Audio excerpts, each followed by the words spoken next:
There we go. And we're live. We are live.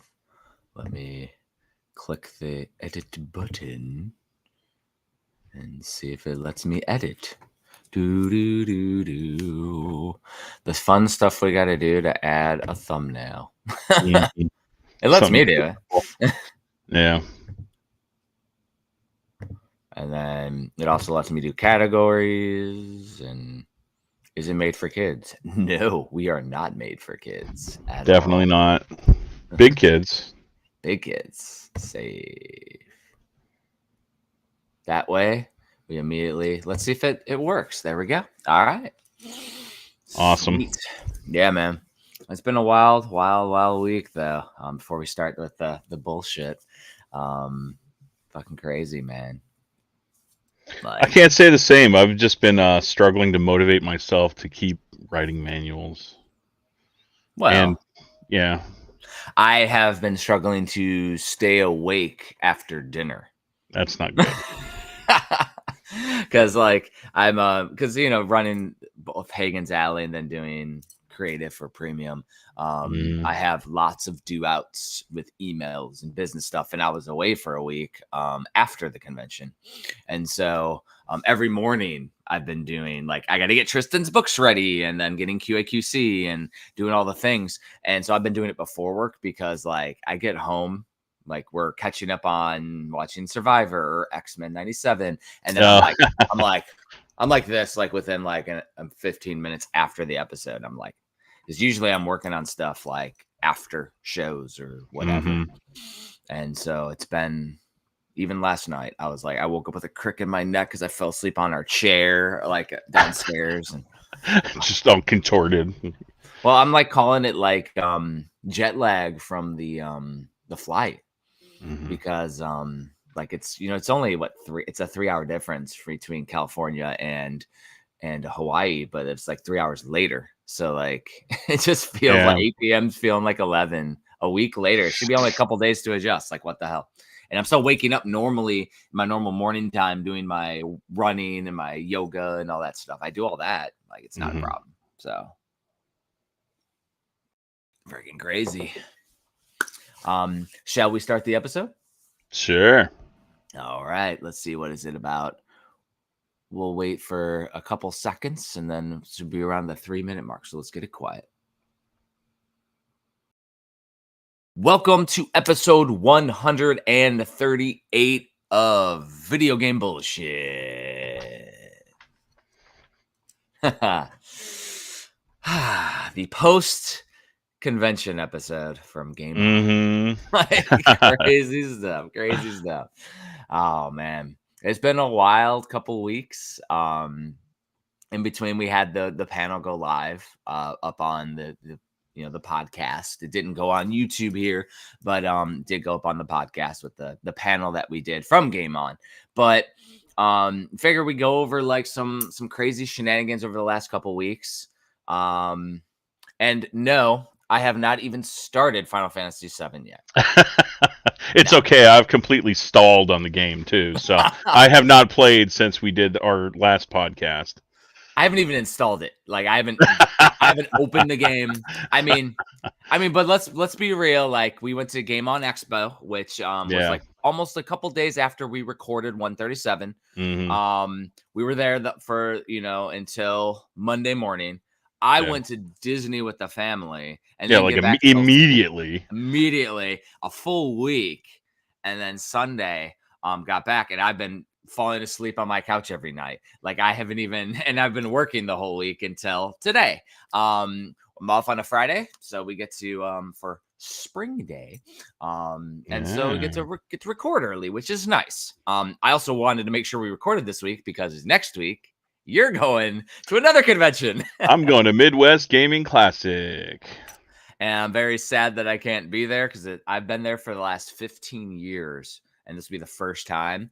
And I had to like tell like Dan Lucen, who runs the convention, he's like, oh, maybe next year I'll make it interesting enough for you to attend. And I'm like, man, making me feel bad, Uh, man. But it's like I just took 2 weeks essentially away from work. I have 2 more weeks until I do my change of responsibility as a first sergeant. So I'm training up like my replacement. and I'm only on island for 8 more weeks. Like, it's crazy. And I move to El Paso. In like 8 weeks, we start our move process. Now, that's not just like I go from Hawaii to El Paso. Like, we're flying to San Diego, getting the truck. We're going to do a whole vacation trip, hit the Grand Canyon, do a bunch of fun stuff. Probably visit some friends from Phoenix and Tucson, and see who's around that can hang out, and swing back to El Paso. And so it's going to be a bit of an adventure for a couple weeks as we get out to El Paso. It was funny though. We were talking before we recorded. How long of a drive is it for you to Milwaukee from Nebraska?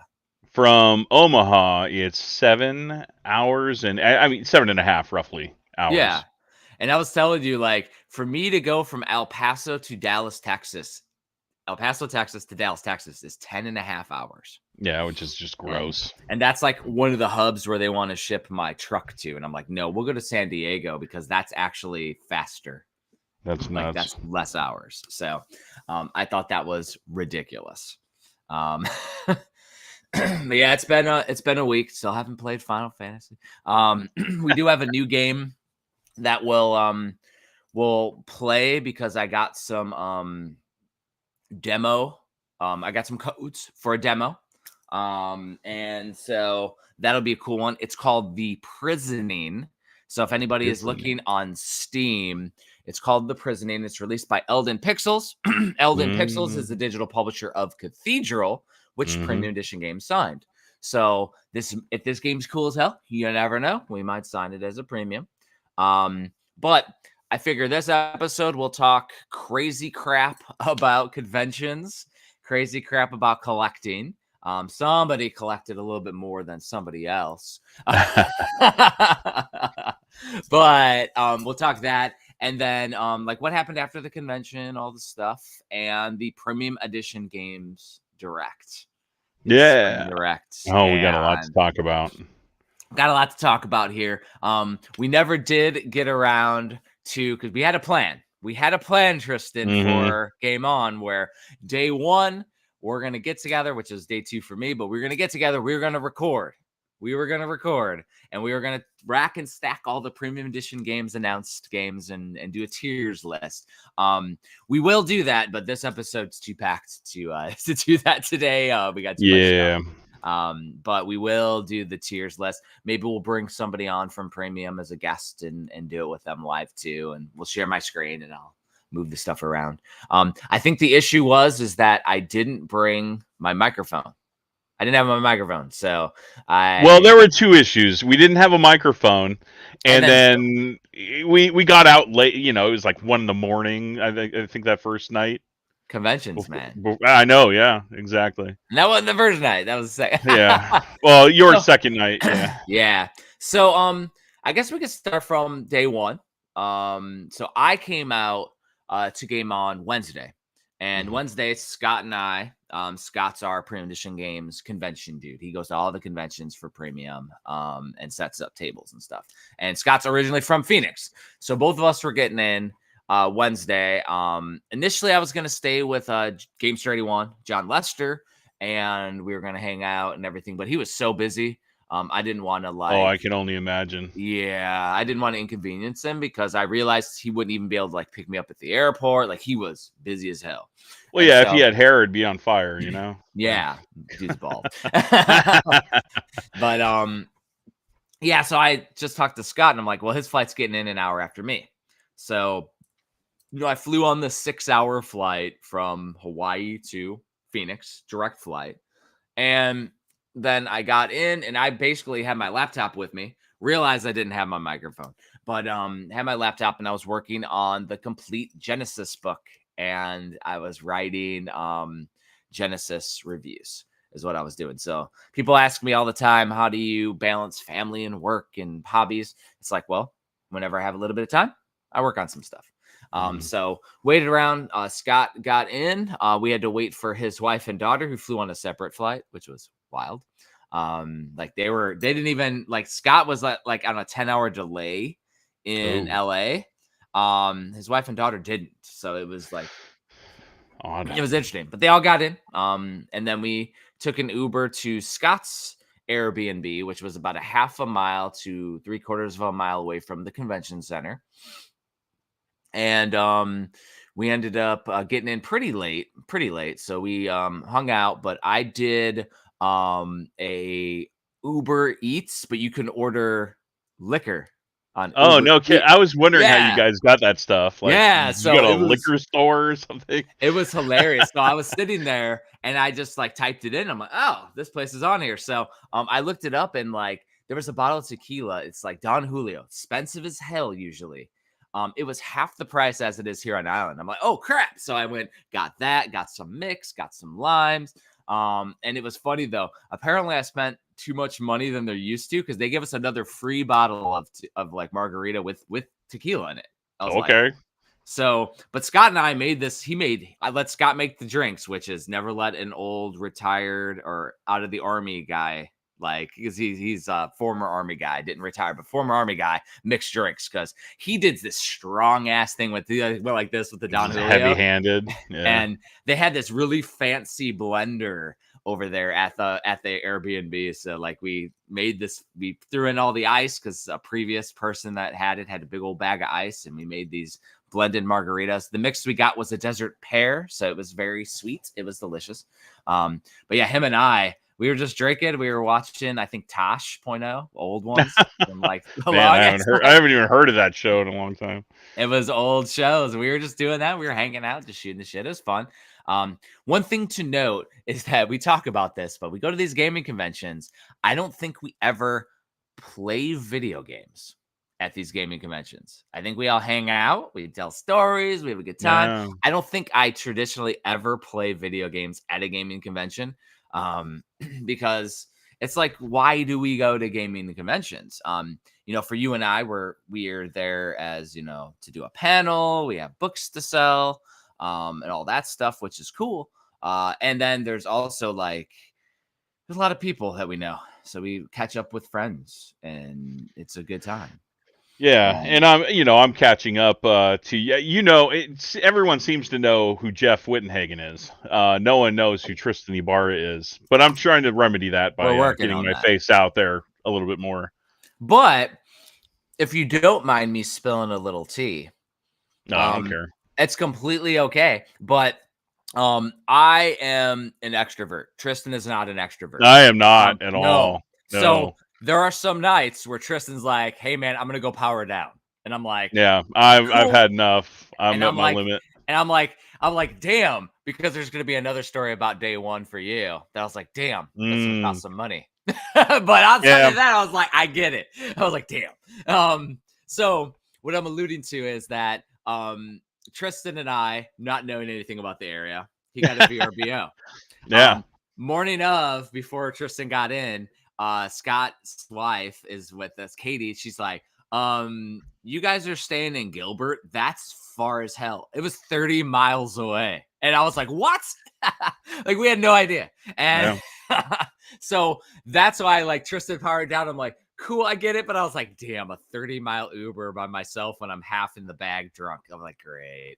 So I actually was kind of responsible.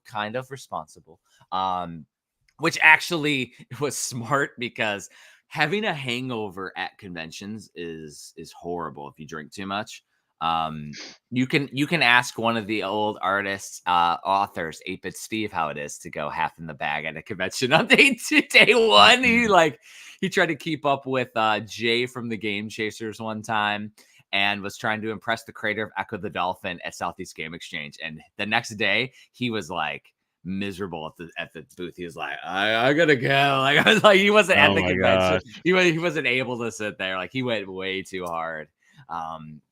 But yeah, so the first night though, we drank a lot of tequila. The next morning, we got up, we hung out. I did show Scott Spell Bearers, which was a game we were the developer was going to be there at Game On. So I wanted to make sure Scott saw it. Plays like Smash TV, pretty cool. Graphics are like almost hand drawn, so interesting game. But then we went to a meadery, A meadery is like a place that basically specializes in mead, which is a honey wine. And they had these mead flights. So they gave us like 12 different meads. Dang. Yeah. And it was ridiculous. Now, us not being alcoholics, we all three, like Scott, Katie, and I, we all shared the flight and we all took sips. And so we didn't go crazy. And they brought us the 13th one, a full glass and a bunch of craziness. And it was awesome. I mean, mead is delicious. I don't like wine, but I like mead. It's very interesting. It sounds, as a non-drinker, I don't have any concept of how that would taste, but a honey wine sounds like it'd be super sweet. Is it? It's supposed to be super sweet but it's literally the sugars and the honey ferments it. So okay. There were tart ones, there were sweet ones, there were deep ones. The ones that were interesting were if they made the mead in a barrel. So they made it in like a whiskey barrel or a tequila barrel, and then like you could taste the like bourbon in it or the tequila in it or whatever. It was okay. And then they had hipster food, so I had some really good food there. Oh yeah, the food was delicious. And yeah, so we did that, and then we went over to set up at the convention.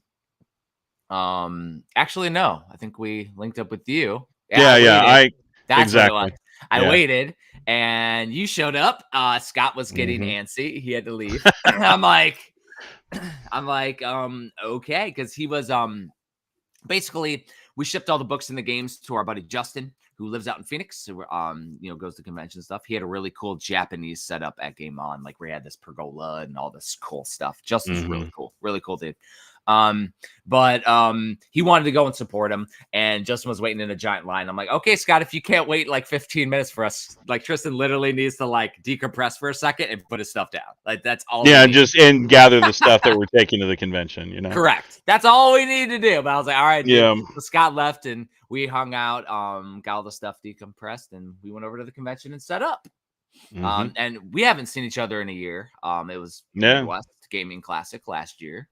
And so we went, set up the table, walked around a little bit, and then you're realizing all the people that we know and seeing, a lot of the YouTubers that we know. The other thing was, and I think we talked about it on 137, the goal was to get sound bites. Yes.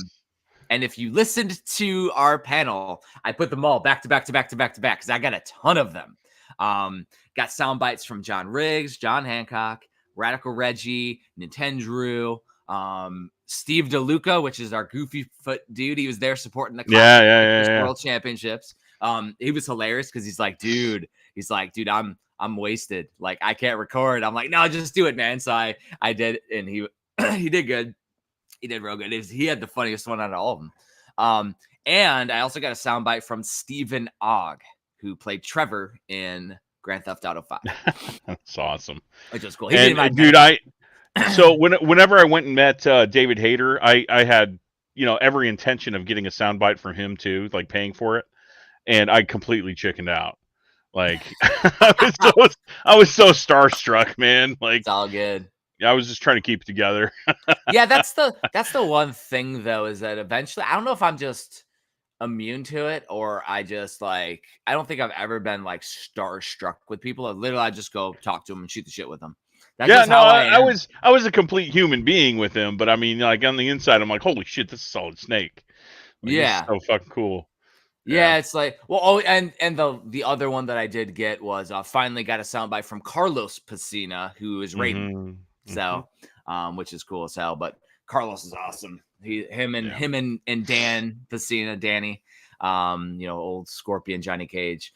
They're both cool as hell. We hung out with them like a lot during the week. Because I just known them forever. Really great dudes. Mortal Kombat guys. But yeah, so we got all the sound bites, which is freaking awesome. Now after we set up, this is what Tristan alluded to. Shenanigans ensued. So I can't remember what we did, but I'm pretty sure we went with some of our Phoenix buddies, because they're your buddies now too. We've hung out with them, with Todd and his wife Jessica. Oh yeah. And Nintendo was with us, and Andrew was with us. And we were doing like shots over in Todd's. He had all these little mini shots, and like Yeah. it was crazy. Todd was like desperate to include me. He's like, "What do I have here that's non-alcoholic?" I only Finally, have like one thing. yeah. There, it was like this espresso drink or something like that. It was, oh my gosh, man, that was strong. But it was a nice pick me up. I call him Toddler because he acts like a little baby once he starts to get drunk. He's a really nice guy. Really nice guy. And I jokingly got this, and he didn't understand what I meant. I said, when you go on to Game On Expo and you see all the posts, you got to find hidden toddlers everywhere. Because he's like literally every picture I was seeing popping up on the second day. It's like, oh, here's John Lester and the Mortal Kombat guys and Todd. Here's all the YouTubers and Todd. Here's like the Mortal Kombat. Or he's just photobombing everybody. Like, he was photobombing everyone. He had no clue. He's like, I still can't find any. And I'm like, and I saw another one pop up and I tagged him. I'm like, here's one. Like it's he's a red circle. Like there he is. Everywhere. But yeah, like that night was a little crazy. What was the place we ended up going to? It was some place right by the hotel. It was like an English pub kind of thing. And the food was Indian food. Well, no. It was still British food. It was still like British pub food. It's just was it? Like, yeah, I mean, it's a misconception because like a lot of people don't know this. The UK, like the British national dish is chicken tikka masala. Like how weird is that? It's an Indian dish, but that's the British national dish. I had like tandoori chicken or something. It was but I mean, it's just amazing. It was an English pub, but I mean, like Indian food is like super popular there.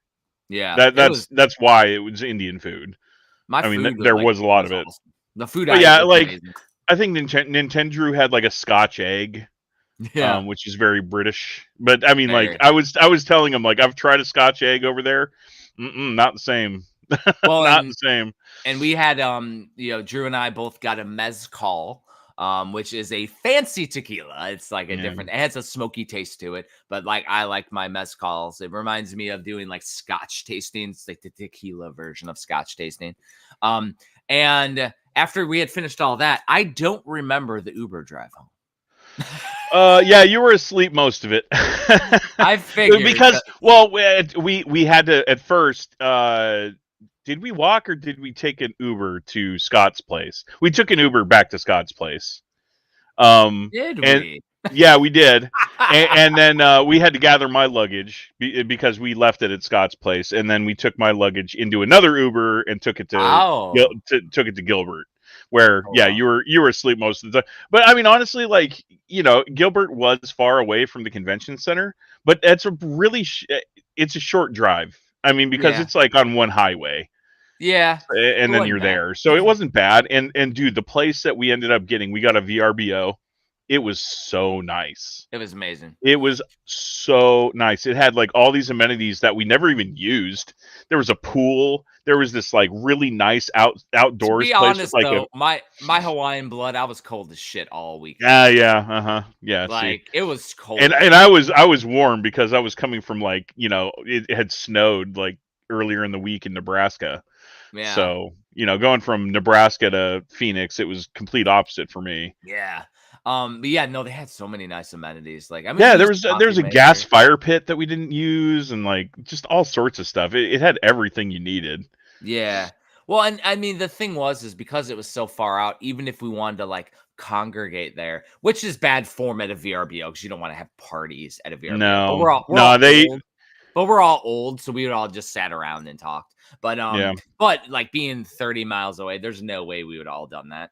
And I will tell you, I would say in the future, we 100% will pay an extra $100 a night or whatever, and we'll just stay at the hotel with all the guests, so we can just go and wander. Yeah, exactly. Yeah, I mean, like Midwest is going to be so much better because, like, I'm staying at the hotel attached to the convention. You just when you're tired and you've had enough, you're just like, okay, I'm just going to the room. Gonna go take a break. Gonna go to the room. Like any of that stuff. Like it's so much more convenient. Now that would have been a problem because I would have stayed out later. I would have stayed out way later every day. I would have probably drank more. It would have been problematic. So, but yeah, that was Thursday. That wasn't even day one. That was day 0. That was day because that was day -1 and then day 0. That was day 0, and we had a great time. That day though, we just hung out with the Phoenix friends, and we just had a good time. Now Friday, we got up, we went over to set up because I think VIPs got in. I don't know if it was 11 or 12. It was 12. It was 12. But we made sure we got there around like 10, set up. And I had time to get you a coffee, had time to get me a breakfast burrito or whatever the crap I ate. Maybe I got a muffin. I got a muffin. And we walked around. So my goal of the convention, we're talking collecting. I got approval from the wife to look for TurboGrafx and PC Engine games. So normally I go to these conventions and just look for cool shit, stuff that people are making, brand new things, all that stuff. Yeah. I love the handmade stuff that people make. Well, and gaming stuff, because there's people that do brand new games and things, and I have a few of those. But I was also looking for PC Engine and TurboGrafx because after I finish my Genesis book, I'm going into TurboGrafx 16 and PC Engine. So I'm like, I want to get some of the games so I can play as many with the actual consoles as I can. So I can actually show off stuff as we go and tell the story. But so Friday happened. First and foremost, I found 2 TurboGrafx 16 games, sealed at a high-end game room collector guy. And I got 2 of them that were 100% games that I wanted for a long time. I did get the Super CD2 ROM system of Shapeshifter, which is a really cool action beat 'em up. Kind of reminds me a little bit of Rastan a little bit. But this one, it's sealed, which, it's counterintuitive to me wanting to play the games because I'm probably not going to open a sealed game. The other one, older, but equally as cool, is Sidearms. Shoot 'em up. And at this point, I then linked up and saw a happy console gamer, Johnny Millennium. And we started talking about how awesome Sidearms is and connected on PC Engine and TurboGrafx 16. So, yeah, it was cool as hell finding the copy of Sidearms in the box because those of you that don't know, you got TurboGrafx 16 games, but then they also came in a cardboard box as well. So getting the actual new one in the box, where it's the CD ones later, they started to release them just in jewel case. So that's a collectible piece. But I found those 2. And then I was asking people, hey, are there any other games? Because I was walking around on Friday. And there was a Japanese booth that had all Japanese games, all consoles, all lots of stuff. Upon talking to the guy, he had revealed that he is in the industry, wasn't there as a guest, but just sells Japanese games. He apparently was like the producer for Psychonauts. And I'm like, just so random. Like, cool ass dude. Cool as hell. We're shooting his shit. He's playing like Japanese, like Japanese like dance music and stuff and dancing the whole weekend. But what I picked up from him, picked up a copy of Space Harrier. Very nice. Which is cool. Picked up a copy of Saint Dragon, which is an awesome shooter.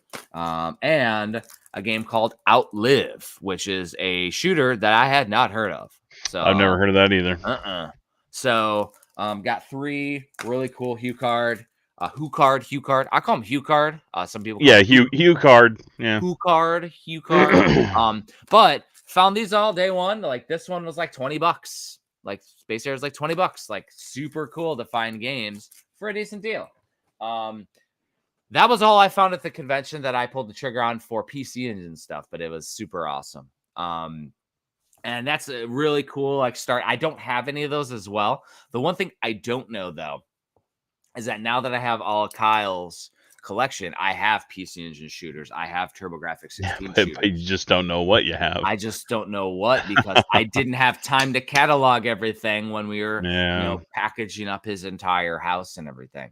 But the PC Engine Turbo was a passion of ours going forward as we both collected. So combining those into a mega curated collection, because I'm curating the collection too. I'm not just buying every single game. I'm going to curate the coolest stuff possible. But yeah, I don't know. So I might already have a Sidearms. He didn't have a whole lot of the boxed games, so I'm pretty sure that having it boxed is pretty cool. let's see. So other things that I found on Friday, the immortal John Hancock was there, and he always has a bunch of homebrew games.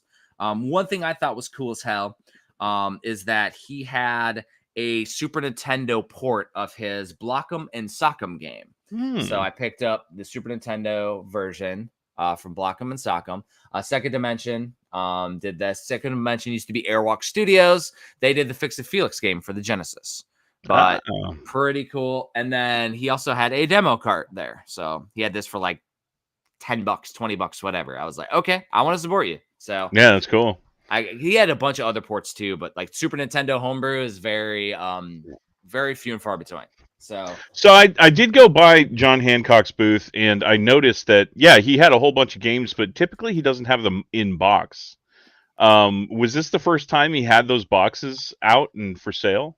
And what you are alluding to is a lot of his Atari games and a lot of his other games. And I bought one because I wanted to upgrade it. This one, Catacombs of Chaos, a freaking awesome Atari homebrew game. Typically, this is all he had on the table. Yeah, sure. And that's all I've got. Like I've got a copy of that. I just didn't know. And he has a he manual was making now. boxes and manuals now. So he just started to do it. I love the artwork. All his artwork that he updated has this type of aesthetic to it. I think he's using the same artist maybe for all of them. But it's super cool. I like that he put them in these bit boxes. I feel like this is really good for Atari. I'm not a fan of Atari boxes. And I mean, I'm a fan of this though. This is really cool from an aftermarket perspective. Makes me want to get more of his games too. I just, only got a few. Like I got 3 from him. But yeah, it was cool. I think he threw in some treats too. And then the other thing that I did find on day one, which was with the sealed TurboGrafx guys, he had this sitting there. The Ultimate Sega Game Strategies for Master System and Genesis Systems. Cool. So this is just a book that has tips and tricks for Sega Genesis. And since I'm writing a Sega Genesis book, I figured it'd be cool. I might do a little bit of aesthetic like this for the complete Genesis when I do like the limited slipcase. I might do like a little bit of this grid-based action on the back, which is similar to a Genesis box. I don't know. I like to take inspiration from old prints in my new books sometimes. So, Hidden Gaming Gems. I did something similar. I did something similar with the Video Game Culture Chronicles books I released in the past, and taking a little bit of tribute to the old to add to the new is really fun to do.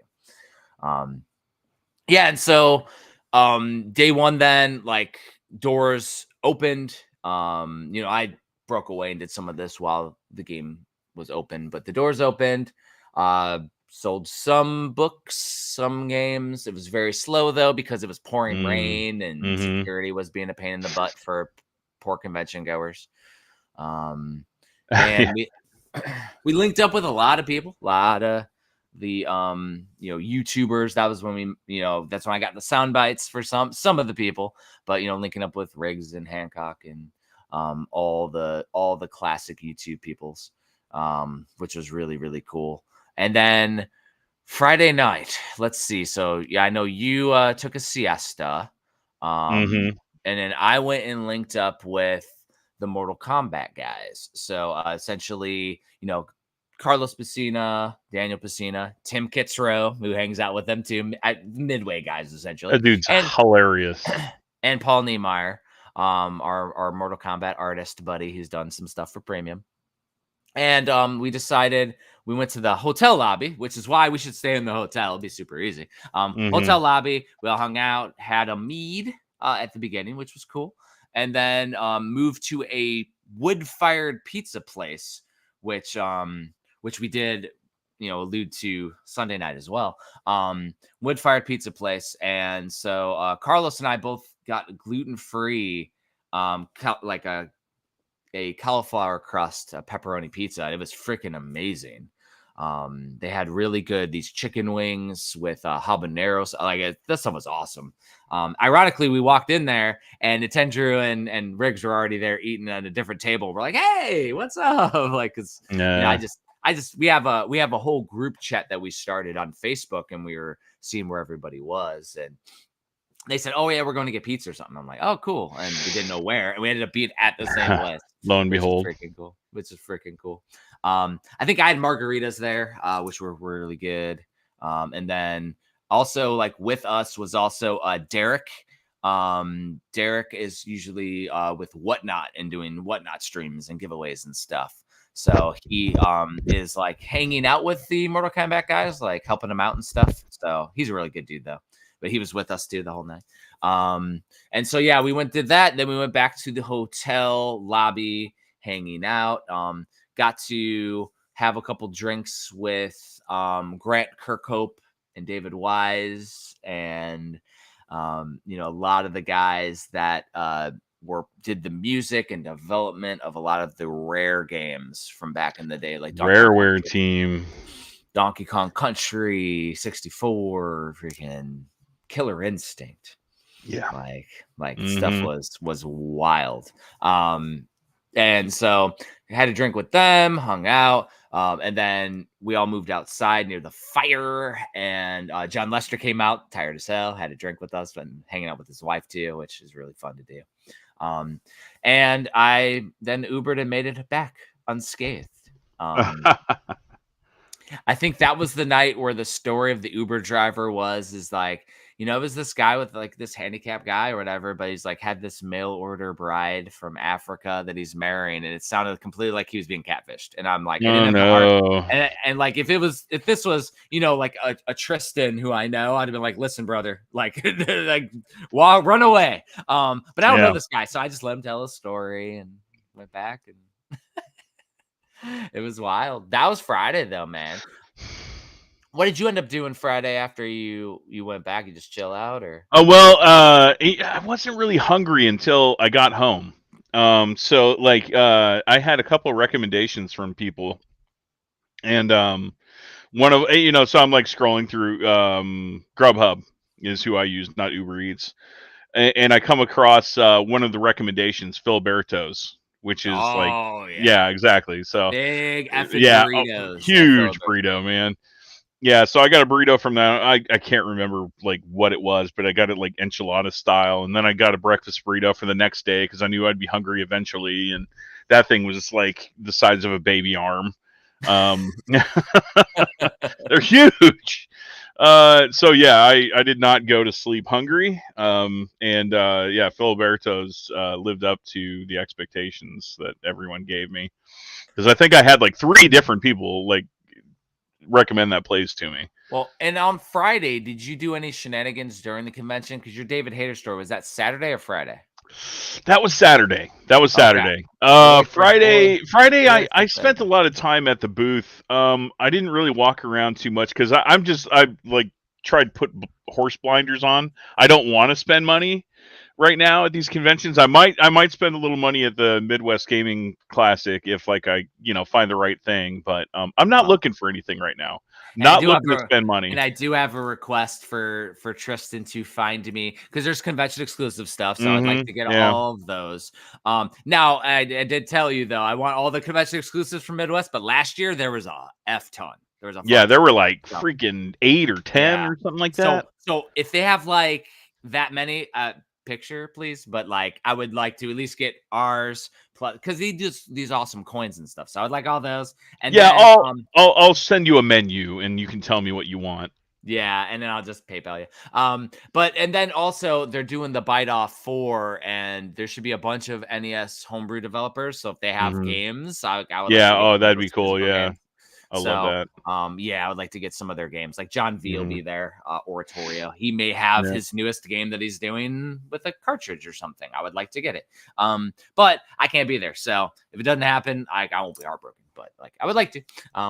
But yeah. So the other thing was, did I do that interview Friday? Right. Yeah, that was Friday. That was the first day. So Rob. He does a lot of video game. It's Rob McCullum. Does a lot of video game documentaries. They're on like Netflix and Amazon Prime and stuff. Like he did one called Nintendo Quest, the NES Quest, where his buddy Jay went and had to get in 1 month the entire NES. I remember that. Yeah. And so that was like his first one. I ended up backing it because it also was supposed to be have an NES homebrew where you collect video games in it, which I thought was cool as hell. I think since then they had now canceled the game and refunded people, and it was a big thing. Oh, bummer. Yeah. It's still in my book, by the way. Yeah, I remember you like we were looking for it for the longest time. And I told Rob, I was like, "It's Gamer Quest, right?" He's like, no, it's Nintendo Quest, and I'm like, it was originally called Gamer Quest, and I found it in my book later as Gamer Quest. So after that, he did one on video game box art, which was really, really cool. And then he had a power tour thing that he did too. So he is doing an N64 quest now, and he wanted to interview me for like what we're doing, like with books and games and all that stuff, which I think he's doing just like I don't know if he's doing like a convention series or something, but it seemed like, because he was interviewing a lot of people with the convention. So he might be doing a convention series because he didn't really tell me what this one was for. And then also he interviewed me about N64 stuff, which was fun. I told a bunch of stories. Because he interviewed me for the video game box art one in Portland on the Boom Tetris for Jeff year, the one where I had my allergy and all that stuff. That was that long ago was when he interviewed me for that. And I told him, I was like, hey, I don't think I made a final cut of an episode. He's like, no, dude, you're in like the last episode 8. And I'm like, I am. I did not see myself. So I don't know if I fell asleep watching it because, I fall asleep on the damn couch watching stuff. Because I know I watched all the episodes. So I'll have to find episode 8, and I'm pretty sure I got like digital copies because I back it all on Kickstarter. I think I have a digital copy. I'll have to find out if I'm in episode 8 because I was in the trailer like back in the day. I was like, I'm in the trailer, but I'm not in an episode. That's messed up. Yeah, but then you guys tried to get me to do the interview as well, but like at that moment, like my anxiety was like super high. Yeah. So I'm like, gosh, I just can't do this right now. Like I'm not feeling it, but I'll take a Xanax and you can come back. Like I was just trying to get you out there, brother. Yeah, and the next day I was feeling fine. I don't know, like I deal with anxiety issues like all the time. I take medication for it, and there's just no rhyme or reason to whenever it comes on for me. So like, if I'm not feeling it at the time, it's just that's it. It sucks. No judgment here. Like yeah, it is what it is. But it was but Friday was crazy. I forgot that we did that interview that day. I thought it was Saturday. It was the first day. Friday was intense. So Saturday we got into the convention hall. We were there all day selling books and games, and people were amazing, hanging out. Met a lot of new people that day, which was like and it might have been Friday too, but like Smash JT, who we ended up inviting onto the panel with us. I mean, I've known of him. He's known of me and all that, but like it was cool meeting him. Really good. Yeah, what a cool dude. What a cool dude. Definitely a shit talker on YouTube. Like absolutely. Yeah, I've checked his stuff on YouTube since, and boy, he's controversial. Yes. But he is also very honest with people. Yeah, he's honest, and he's intelligent. In anything that he like puts out there, so it's not like he doesn't have a point. So he gave me some stuff like when they saw me the first time. Nice. Threw me that. This is a little light. Very cool. A little postcard thing. I was like, he has little tchotchkes he has made for his channel. I was like, love it. I thought that was pretty cool. And then Sergio came by. I think it was Saturday that Sergio came by. Threw me a copy of his You Are Air record album. Shoot, I have that in my backpack right now. I forgot about that. And he gave us both a copy. I also backed him on Kickstarter because this is going to be an NES cartridge with full motion video on the cartridge. That's awesome. Yeah. He did the first release, I Am Air, which had music on it. Like it was the big thing with that one is that it had audio on it, full audio, like his actual music. This will have that plus I think some like animations and stuff, which will look that's really cool. Like Sergio's awesome, dude, though. Like, freaking cool. Yeah, what a nice guy. And then also on Saturday, I hadn't realized this, but they did the Game On World Championships, and they've done it a few years. I haven't been at Game On in like 5 years, maybe, or something. It's been a while. Pre-COVID. And two of my buddies actually are running it. I was like, holy crap. So it's Dorian and Mike Rossi. Mike Rossi won the Power Fest back in the day. So he has the same statue that I have and everything. I got the Mario statue. His has his label. It says he won the Power Fest on it. And Mike was selling these cartridges, like these cartridges. So when I walked over, I'm like, hey, look what I found to people. I'm like, I found this. And I covered up all the stuff. And it's like Nintendo World Championships. But he did a Game On retro version with this. Which is really cool. Yeah, and the little dip switches on it makes it really fun. Really, probably one of the better reproductions I have seen of the Nintendo World Championships. And for me, this is fine. I don't need the Nintendo World Championships to have a collection. Yeah, you kidding me? And then he also had these two, which are absolutely repros, which are cool, which is the Donkey Kong Country competition cart and the Star Fox Super Weekend cartridges, which are awesome. Didn't have any of those. They were a little pricey, but like I know Mike, so I wanted to support him. I'll be honest though, like out of anything that you bought or anything that I didn't buy from the convention, that's one thing that I kind of regret, even though the price was a little high. Yeah. But that kind of stuff is up my alley. Like I've got so many copies of retro USBs releases of like Donkey Kong Country competition cart and NCC and I've got all that stuff, but that would be cool to have that variant. But nah, it's all right. I mean, yeah, and I mean it's very similar to the Nintendo World Championships that like Thor and Robin Mahara did before. This one has the dip switches though, which I thought was rad. He's also doing the other Power Fest, the Campus Challenge. The Nintendo Campus Challenge NES one with the dip switches, and I got that from him. He's gonna mail it to me once it comes in. It didn't come very in cool. Convention. Also, I didn't show this, but here was the badge.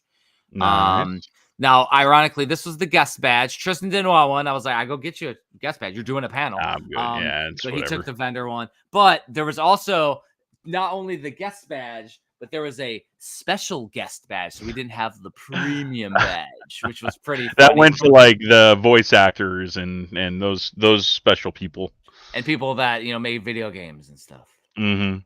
Which we do. But it was just funny because some of the YouTubers were like up in arms because apparently like feeling slighted by it. Yeah, it was funny because they were like, oh, I can't go to the green room. And then Lester's like, yeah, you can go to the green room.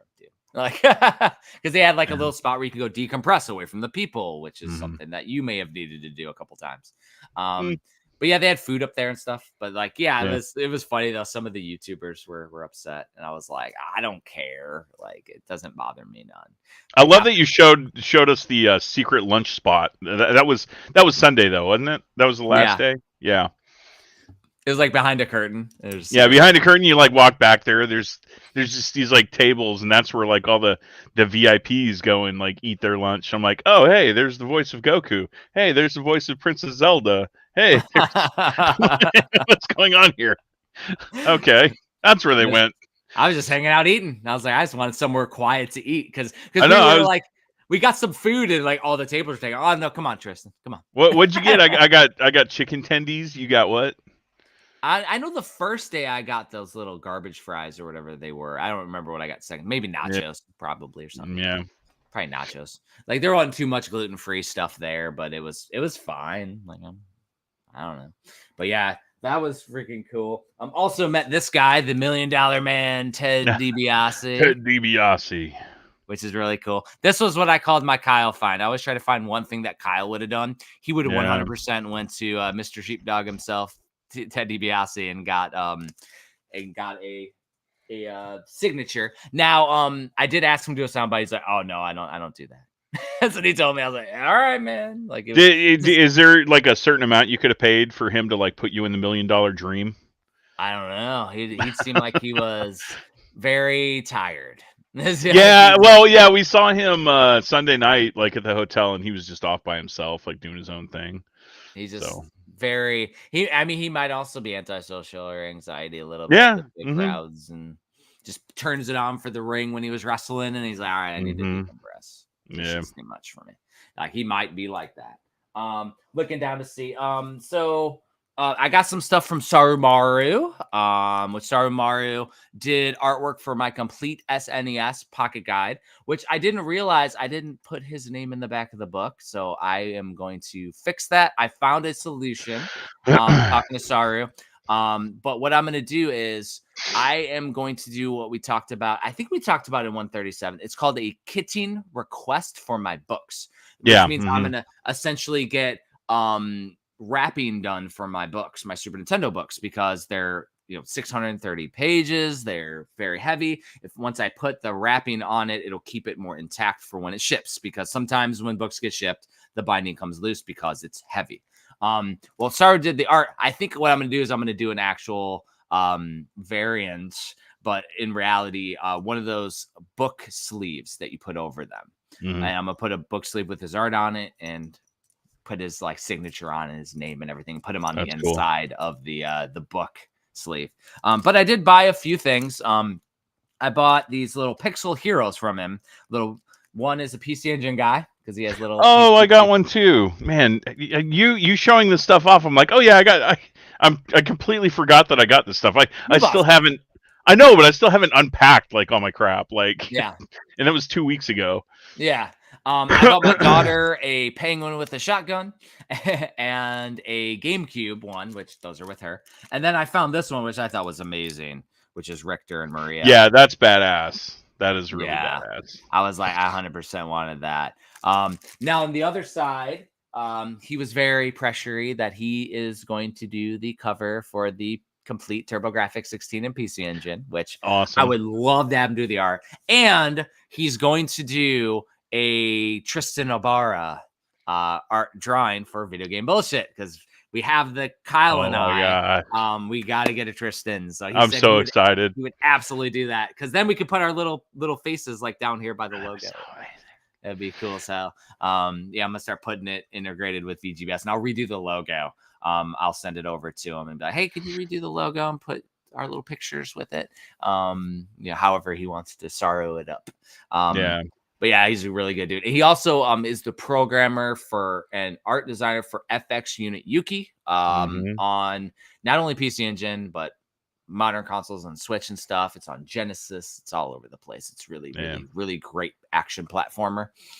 And he worked on I think some of the bosses in Cine Hunter for the Switch. Oh, no kidding. I know he at least worked on the lava boss that does. It's like a very cartoony looking lava boss. He does streams all the time. Really great dude. A lot of PC Engine stuff and really, really fun. Let's see. Is that all the convention stuff? Oh, I did get one more thing, which you didn't realize you didn't have until you left, which is our Rain on Your Parade variant. This has the Game On Expo variant. You snooze, you lose. With those, I mean, like anyone actually watching, like, we have variants at various conventions. Midwest Gaming Classic, I believe we have. What is our? I don't remember. I think we said it in the direct. I'm gonna have to go back and cheat. What's the game? I don't remember. Oh, it's Wonderling. It's Wonderling. Yeah, it's Wonderling DX. Yeah. And it was interesting. You mentioned that there was actually premium edition games that got talked about on Collector's Quest podcast, because I listened to them, and they had mentioned about Midwest Gaming Classic having, and they said Cathedral, but they were saying that is the end of game collecting, because there were apparently still copies left on a website somewhere, and because there's they couldn't sell 400 copies, and I'm like, well, that's not necessarily that there's not 400 collectors. There's not 400 people in Milwaukee, because from what I'm tracking, Dan Lucen doesn't do online sales, only in person. Well, yeah, and like it's not like we advertise the stuff. I mean, like, unless you're really in the know and you know about all these variants, you're not going to know about it. So yeah, they were saying that there aren't 400 completionists out there. I disagree. Because our other Gamers for Gamers stuff that we do put up on the website sell out. So and that's more than 400 usually. That's the ones that when we put the percentage to Gamers for Kids charity, where we set up game rooms and all that. Those sell out. It's typically similar art, but it doesn't have the expo stuff on them for those Gamers for gamers variants that we do. And But let's talk about for a second for like how appropriate, and we had no idea that this was going to happen.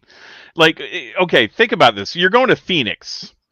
Where's the last place that you think you're going to get rained out or like rained on and like completely dumped on? a whole cloud. Yeah, he showed up, man, and that was our exclusive for this convention. What did he do? He ruined everyone. Yeah, he rained on John Lester's parade. You know, like we were saying that people were having trouble getting in. We heard horror stories about people waiting in line for 3 hours while getting rained on in the rain, trying to get into the convention because security hadn't been optimized at that point. Freaking wild.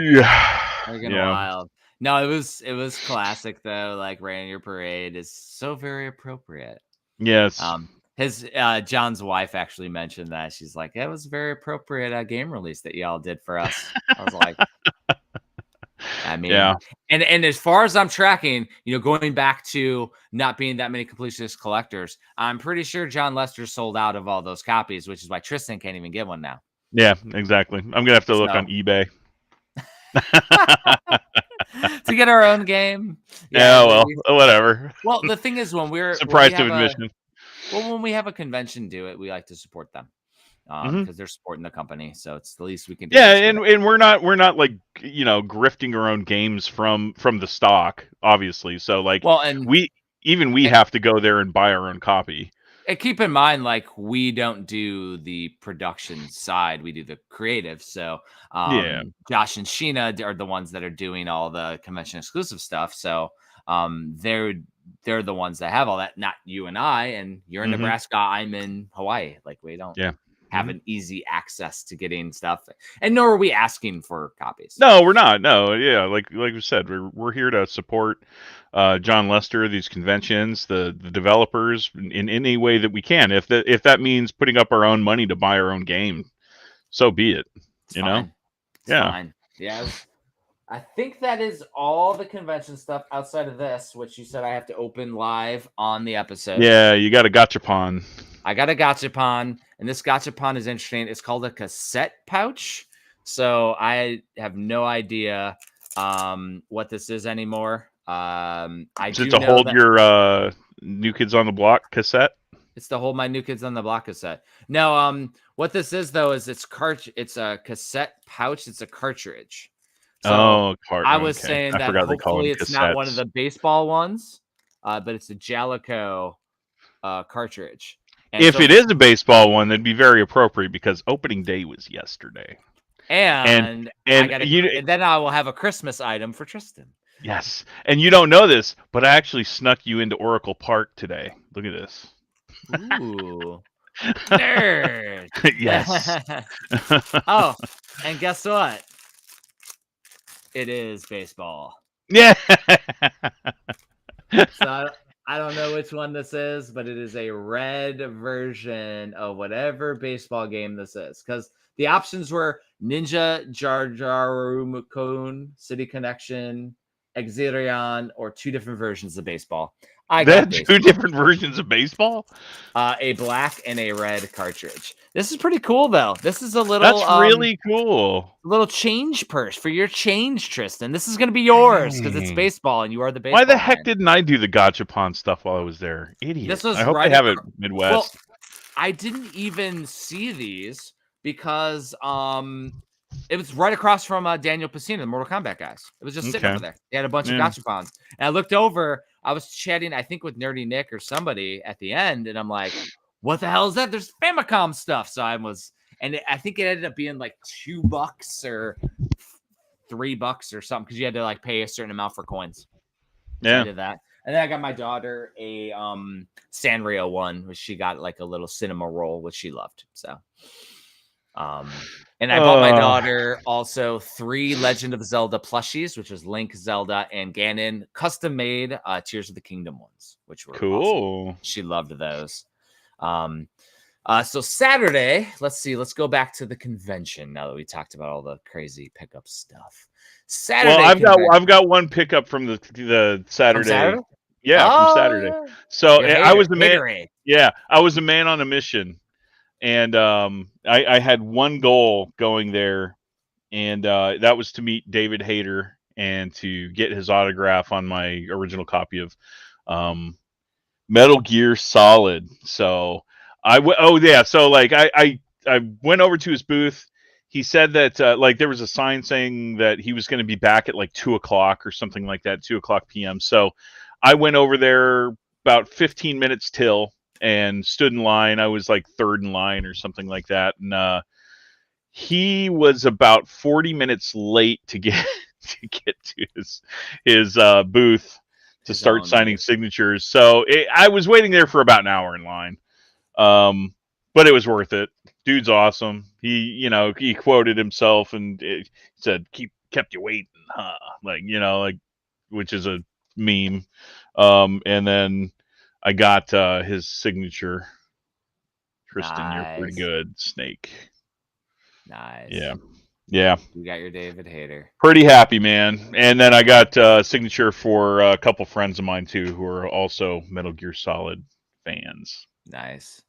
And I actually got signatures for my wife. She wanted the Grand Theft Auto guys to sign because they were all three there. She was mad that she didn't get to see them. So I got all three. Oh, sick, dude. That's awesome. And Ass Clowns for Life, her gang in Grand Theft Auto's Ass Clowns. So that was when I got Stephen Ogg's voiceover, actually. And now he was also late. So there's actually a spot where he says he's a tired boy in the audio. Tired boy. But he they all signed it, wrote Ass Clowns for Life for my wife, so she's gonna get them all framed and she's super excited. Like that's really cool. Yeah. I did that on Saturday as well. Mine though, there was no line for the first guy, Franklin. And then I looked over at the guy next to him, the guy who played Michael, and he had a line. Then by the time I did Franklin's, Michael's was empty and Og wasn't there. So I looked over later, it was full. I went by near the end of the day and it was empty. I was like, oh, one person in front of me. So I had like no lines for all three of them. I just kind of waited and planned it. Yeah, I actually had one other mission, but it wasn't for myself. My niece Emma wanted me to get Brock from Pokemon, that voice actor's signature on one of her cards, one of her gold cards. So I ended up getting his signature as well. It was funny too. Like I went up there and I'm like, "Hey, I'm on a mission for my niece." He's like, "You don't have to pretend, dude. I know you're a fan too." I'm like, "Okay, fine." Yeah. It was funny too because you like waited an hour for David Hayter, and then I think it was that later on I was like eating lunch with him. Yeah. I'm like, oh, by the way, I just was eating lunch with David Hayter in that green room area. You're like, damn it. Like son of a. I was like, hey, you should have came with me. You're like, no, I'm good. You were like blinders on. You were overwhelmed. Yeah. I'm like, hey, dude, come with me. You're like, no, I'm good right now. I'm like, all right. And I went back there and David Hayter was there. I was like, oh, well, shit. I didn't go, Tristan, SOS, get your ass over here. You didn't know where it was. No, yeah, I wouldn't have known. You wouldn't know where it was. So I was like, damn it. Like, Jeff, where are you? Yeah, it was freaking wild. I didn't even know like what David Hayter looked like until I saw him. I'm like, oh yeah, that was him. That dude's a badass. It's cool as hell. They're all super nice too, all the guests and everybody.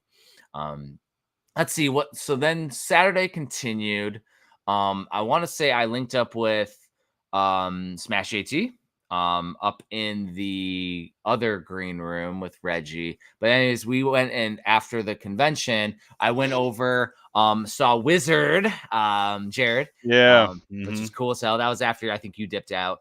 I went to go watch Super Madness with Nico, who's the freaking drummer. He's a cool ass dude. I actually didn't get to hang out with him afterward because we had ended up disappearing a little bit. But went and watched Super Madness play their awesome ass music they have guitars going and everything. Really awesome. But then Smash and I went over to the auction.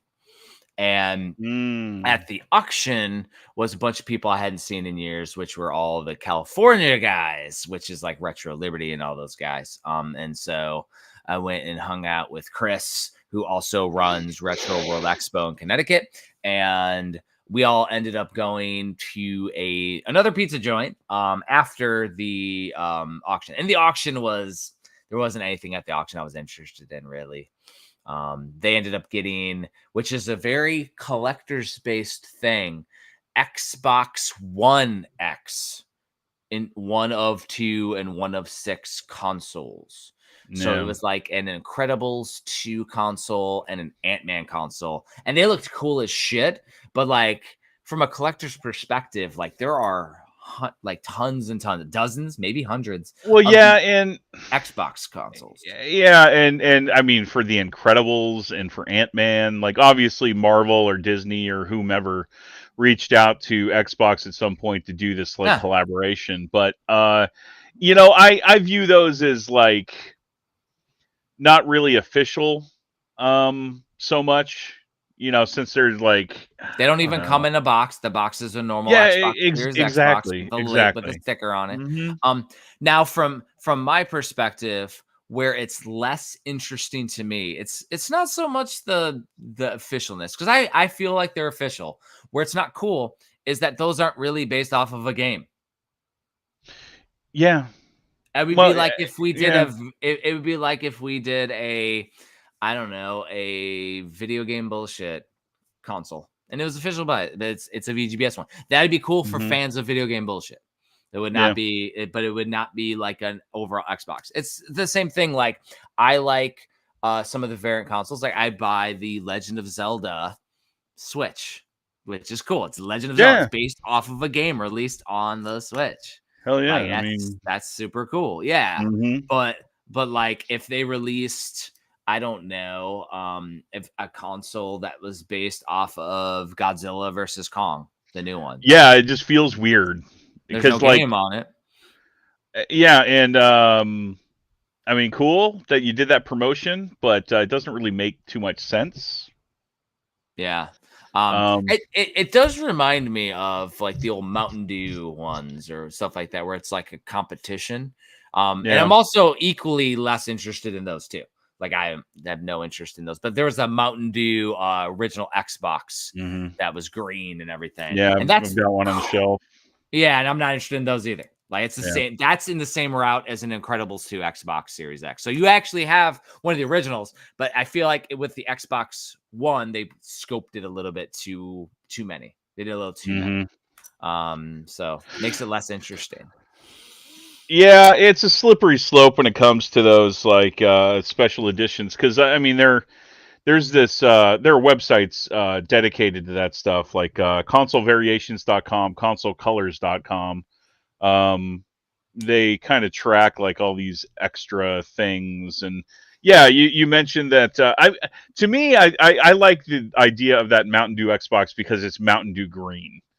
Um Now whenever it gets like dicey to me is whenever it was, you know, like a one-off promotion like the Hulk console, the Hulk Xbox original Xbox that there were only 5 made and it was in the UK and like Mm-hmm. it's just weird.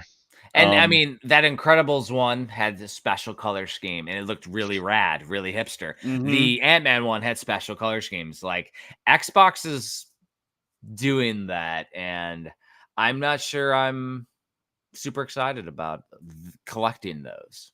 No, yeah, you'd have to be a really hardcore like console collector, like console variations collector and on top of that And to Xbox. and Xbox, yeah.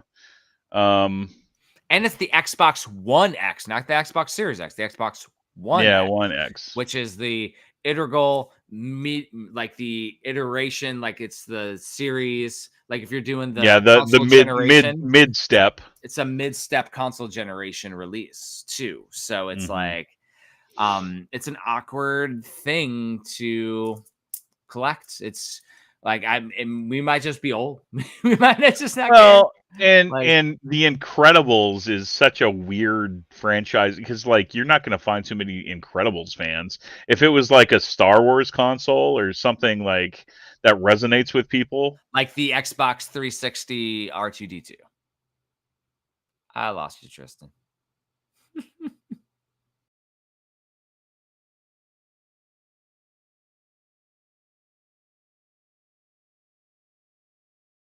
Let's see if he gets back on here.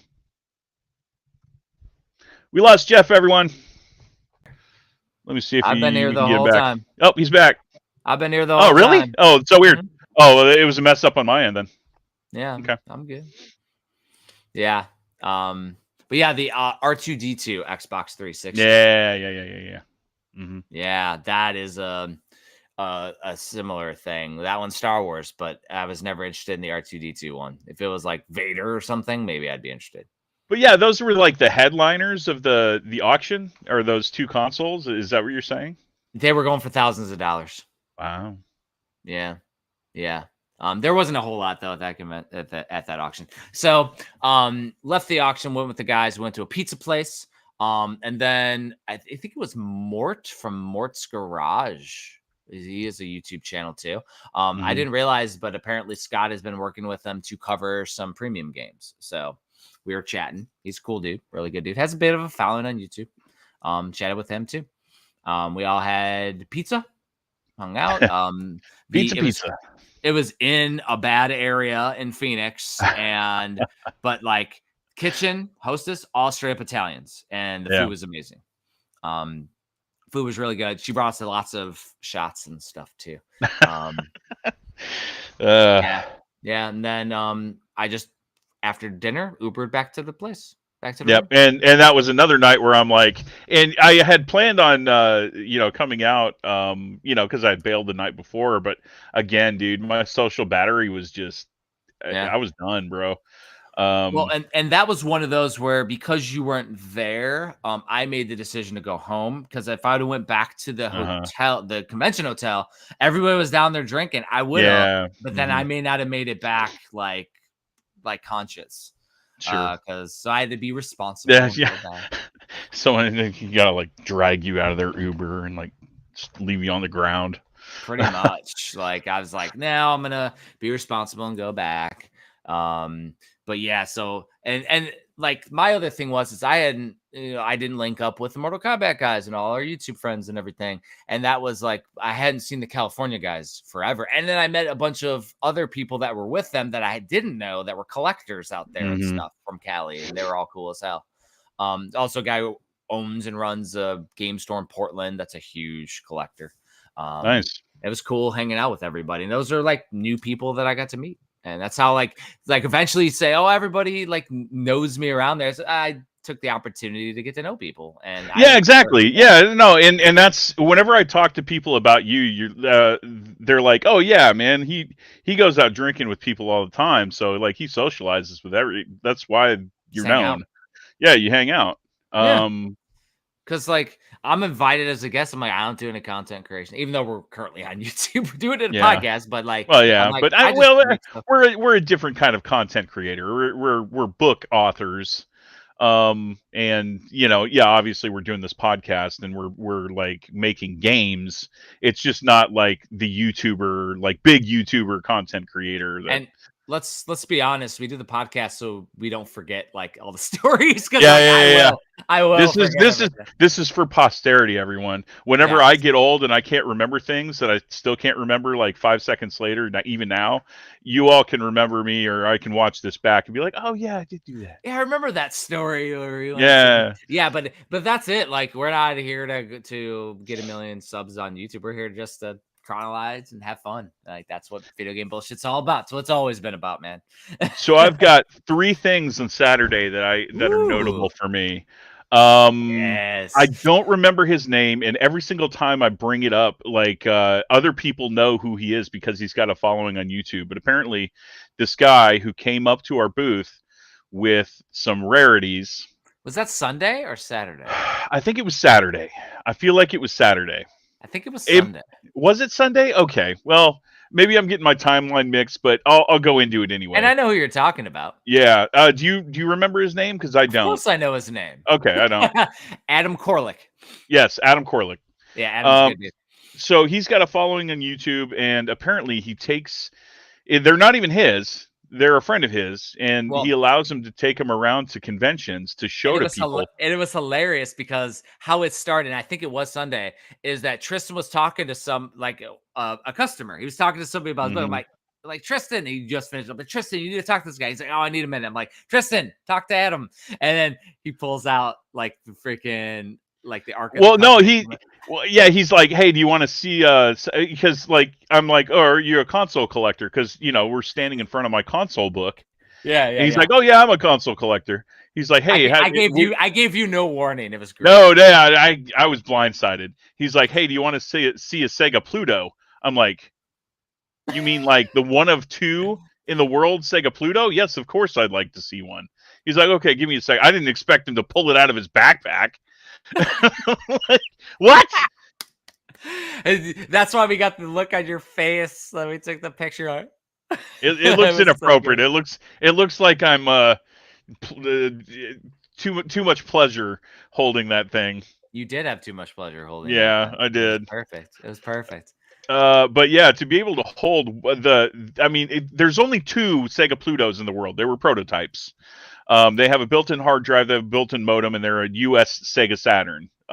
It was, supposed to be a commercial thing, and it never happened. But those 2 prototypes are out there, and there are 2 of them. One of them does not have Sega Saturn like branding on the lid, and the other one does. The first serial number is the one that doesn't have it, and that's the one that he had. He has serial number 1 of Sega Pluto, which is just insane. Never expected to go to this convention and be able to see that. And on top of that, like, he let me hold it and fondle it and caress it. And he pulled out something else out of his he pulled out something else, which I never expected to see. And I had no idea before talking to him that it was so rare. Apparently, there's only 4 of these units in existence.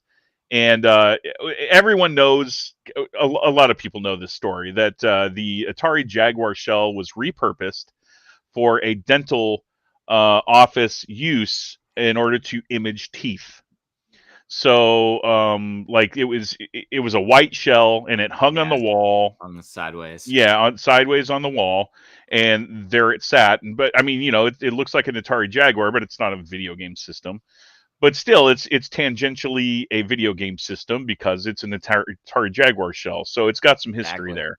And he had one of those in his backpack, too, and let me hold it, And I didn't know that the colors were, I always thought it was all white, but it's like a little silvery looking. It's like, it's almost like a metal brush. Yeah, like metal handles and stuff. Yeah, I didn't know about that. So that was really cool to see.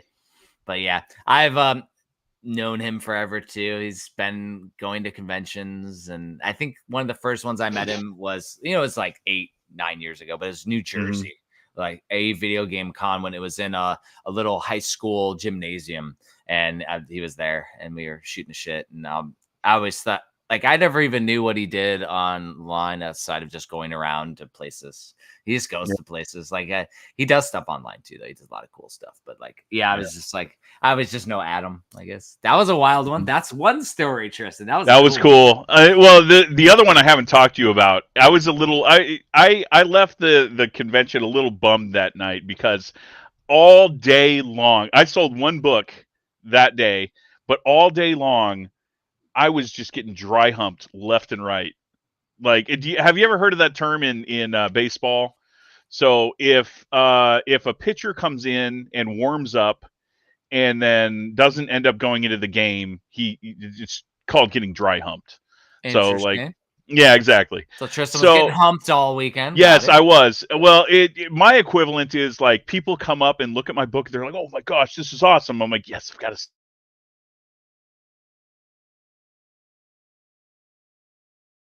Liked it, like, what? And that was all day long, like all day. I'm like, what is going on here? I was just like, man, this sucks.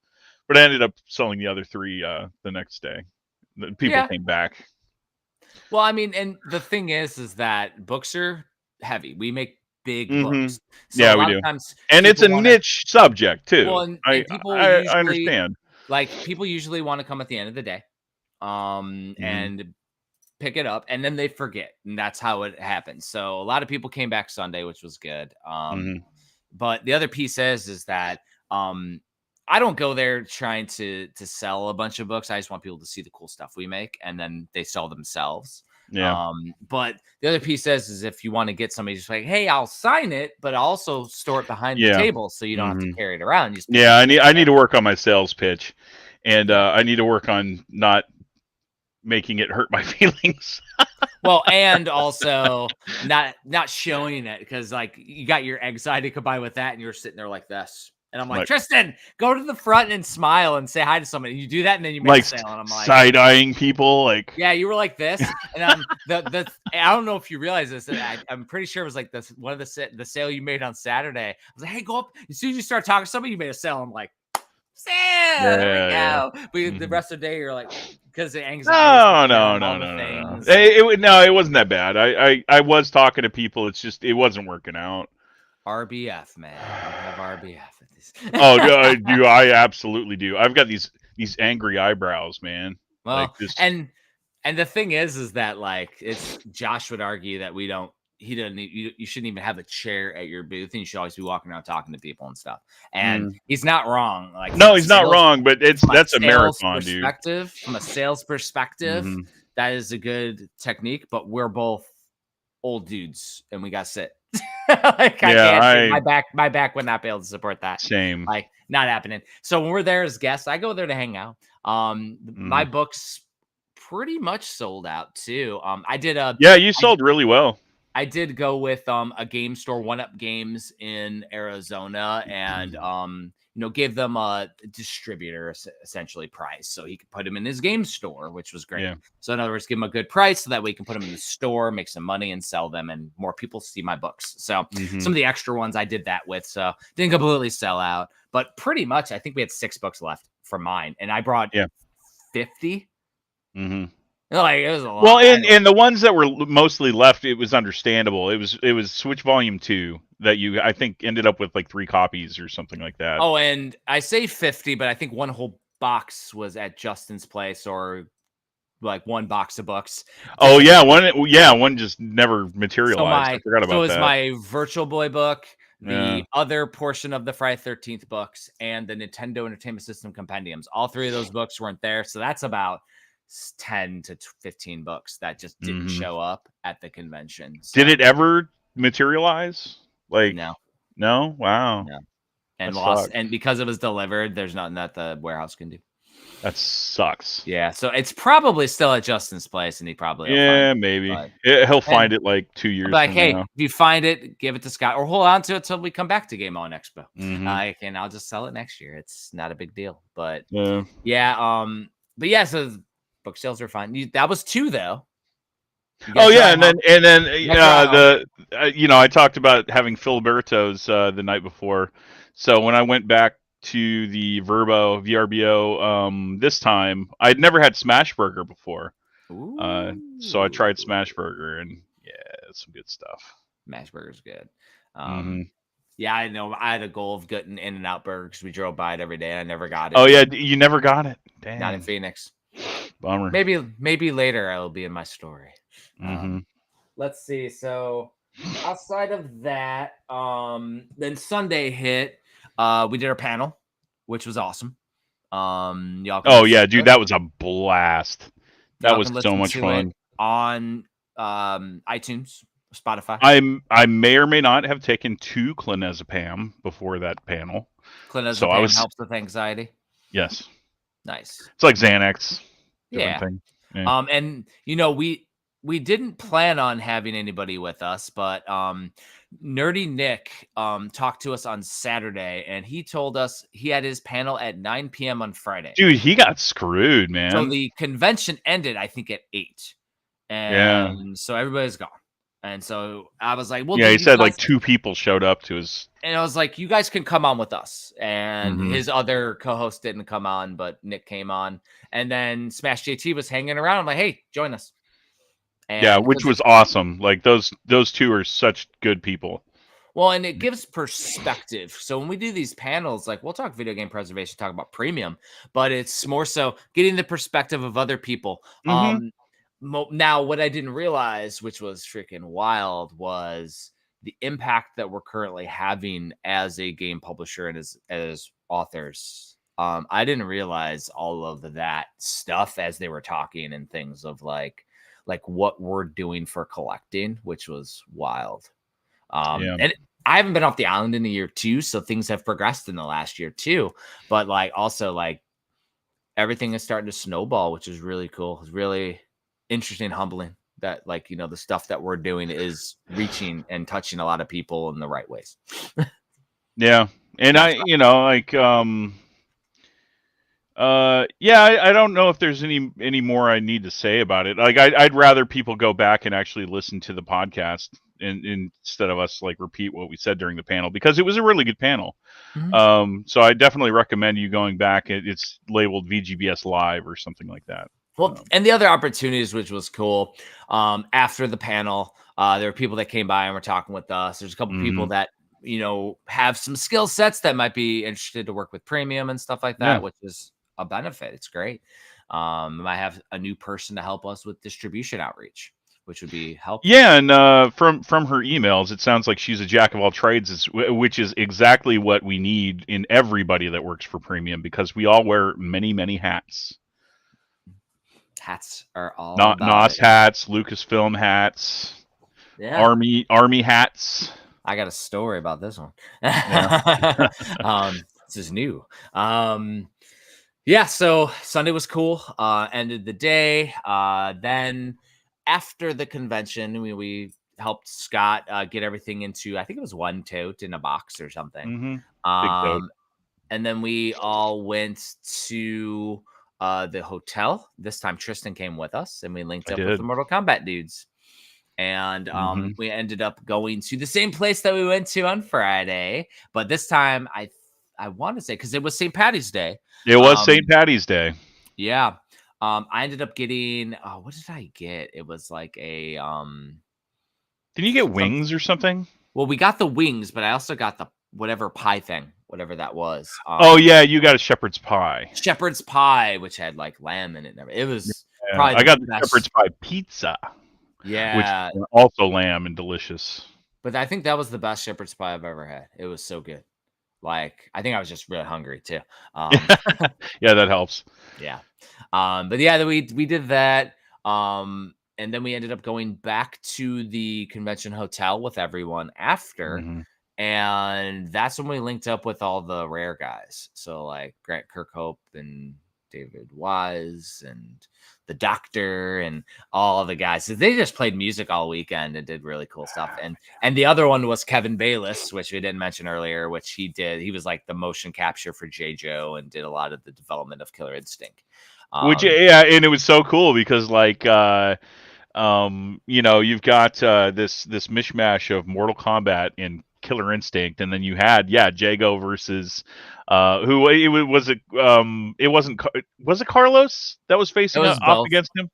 Okay, yeah, so Daniel and Carlos faced off against Jago, which is so badass. Jago. Yeah, it was fun. But yeah, those guys were all really cool. Got to hang out with them.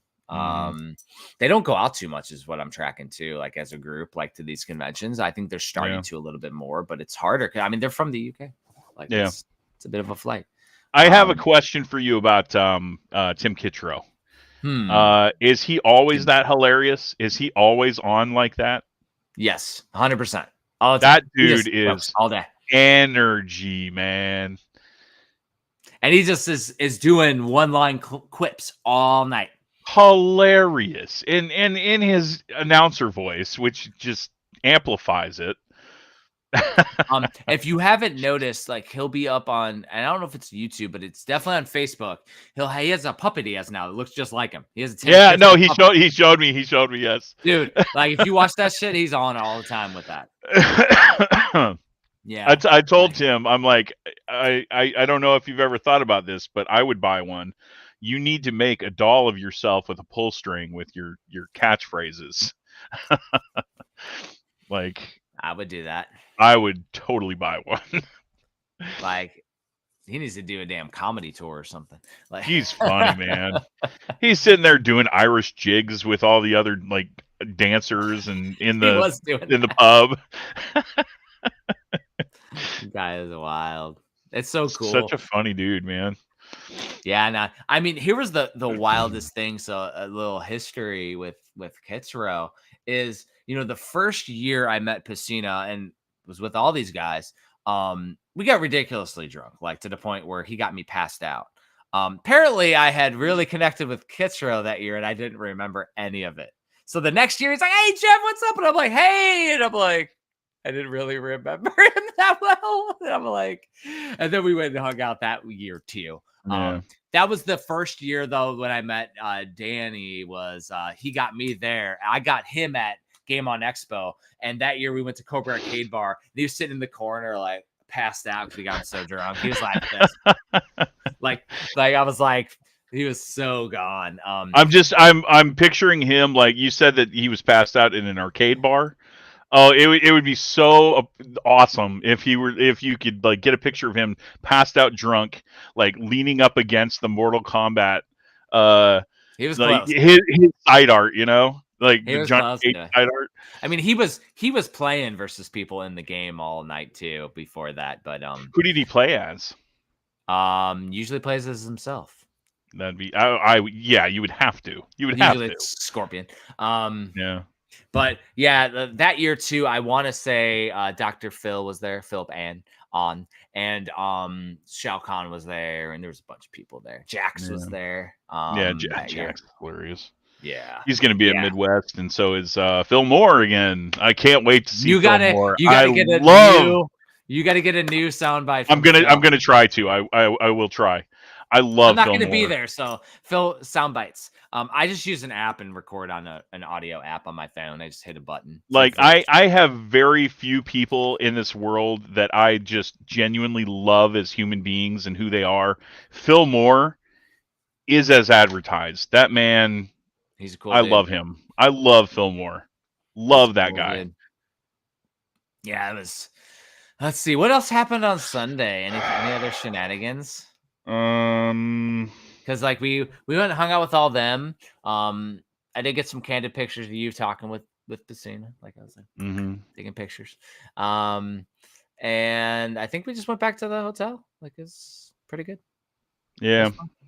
And then I had an earlier flight than you. I let you sleep and I snuck out in the morning. Gosh, dude, I had a horrible travel day on Monday because basically my flight was a few hours before yours, many hours before yours, but I was leaving many hours. So I kind of got ready, was trying to be quiet, so that way I didn't wake you up because you were sleeping still. I wanted you to sleep in, so I kind of snuck out.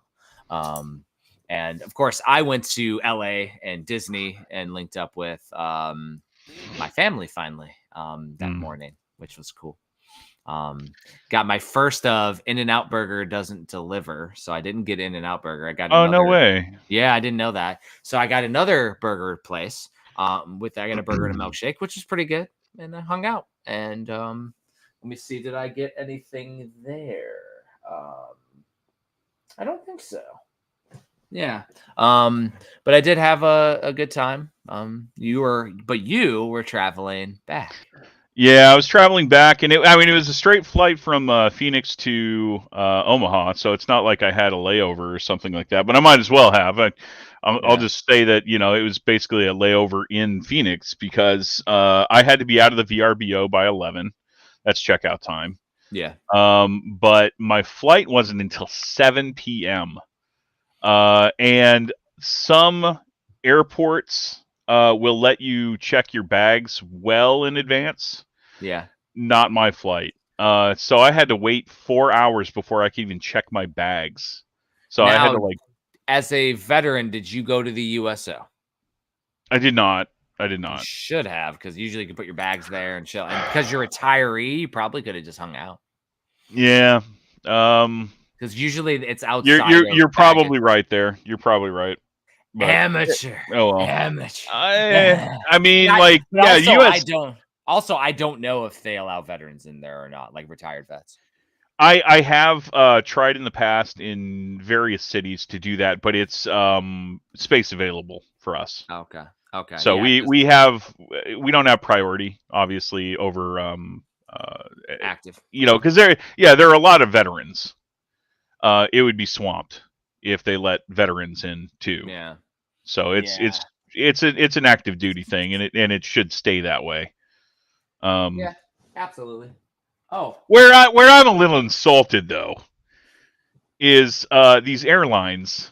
So like when you're active duty, you get like all these perks. Like don't you get like 7 free bags with American Airlines? like It's something astronomical. Well, it used to be 7. Believe it or not, yeah. Whenever I was traveling, from Dallas, it was always 7 free bags. Whenever I was active duty, and then active duty military also boards with Group 1 in American Airlines. Well, yeah. as soon as you're not active duty, fuck off. Like, I don't care if you did 20 or 30 years with your branch, you get nothing now. Whatever. Crazy, man. I mean, at least let me like board with Group 4. It's something. Yeah. Come on. Oh man. Yeah, so I ended up going to Disney. 8 miles a day is what we ended up walking every day. My wife had every day planned. Now this was the first time I've been to Disneyland as an adult. I don't remember when I went as a kid. But we went all over the place. What I liked about Disneyland versus Disney World, which we've been to, Disneyland, everything's connected. So we stayed at the Grand Californian Hotel. You go outside, it's downtown Disney right there, and both parks are right there. So you can walk to both parks. You can take a break during the day. Freaking cool. Got a lot of stuff. My daughter built a lightsaber, which was cool. Very nice. She built a lightsaber. She ended up getting like a really cool silver and gold aesthetic to it because my wife's like, you can't do a Sith one. I already did a Sith one. So because London wanted to do a Sith one. And so we did a gold one. I helped her like do all the stuff. And then we changed you do the crystals and everything. And yeah. Okay, cool. Very we changed the crystal to yellow because she wanted to do a yellow one. But we have all the Kyber crystals here because from when we did the first one. That was fun as hell. Nerd. Absolutely. Now, Lucasfilm style. So my wife did a couple of these exclusive tours. We did one where we got to see Walt's apartment in Disneyland. So we got to go to his because he would stay at Disneyland. It's above the firehouse in Disneyland. There's an apartment up there. Like cool. They kept it as is. So it is really cool. The next day, we went to the lot where the animators are for Disney. The old school animators where they all did, and Lucasfilm and all the stuff. And so they had an exclusive store out there where I got the Lucasfilm hat and my wife got a jacket and got some exclusive stuff, which is really cool. Very nice. And we got to see all the animation stuff. Philo Barnhart used to work over there, which Philo Barnhart did my NES Oddities cover. Oh, and crazy. So very cool. And so it was funny is the tour guide who looked just like Owen Wilson, could be his brother. And he's actually acted in a bunch of stuff. He was hilarious, but he said, oh, well, where the animation guys moved to was haunted. So I sent a text to Philo and he said, oh, yeah, well, I don't remember it being haunted, but we moved here and here and here. And then like he gave me all the story. It was hilarious.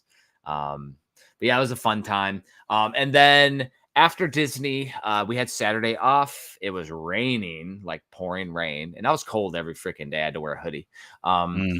But I went to Retro Games Plus, which is owned by Chris, who I hung out with on Friday from Cali. And I asked him if he had any PC Engine and Turbo stuff. He had a ton. And I say a ton, like he had like 100 games. So I picked up a few, actually 2 plus 1. I ended up getting this thing, which I never heard of, a Tanoku Bank. Yeah, I've actually got one of those on my shelf. Yeah, which is, just a backup card for it. So I wanted to get one so I could cover it in the book and talk about it and everything. So this is a really cool one. And then I picked up 2 games that will be ones that I should be able to enjoy without knowing Japanese. Both RPG action-y-ish. One is called Zack, which from it looks like I can enjoy the battles without knowing Japanese. And Deathbringer. Deathbringer. Badass art. Another one that's like an action RPG style game. So I'm going to test both of those out. Both Super CD ROMs, which I have the console here, so I should be able to play them. And then I got the Sunoco Bank to save my saves if I need to. You have a Turbo Duo there, or what do you have? The Analog Duo. Oh, you have the Analog Duo. Nice.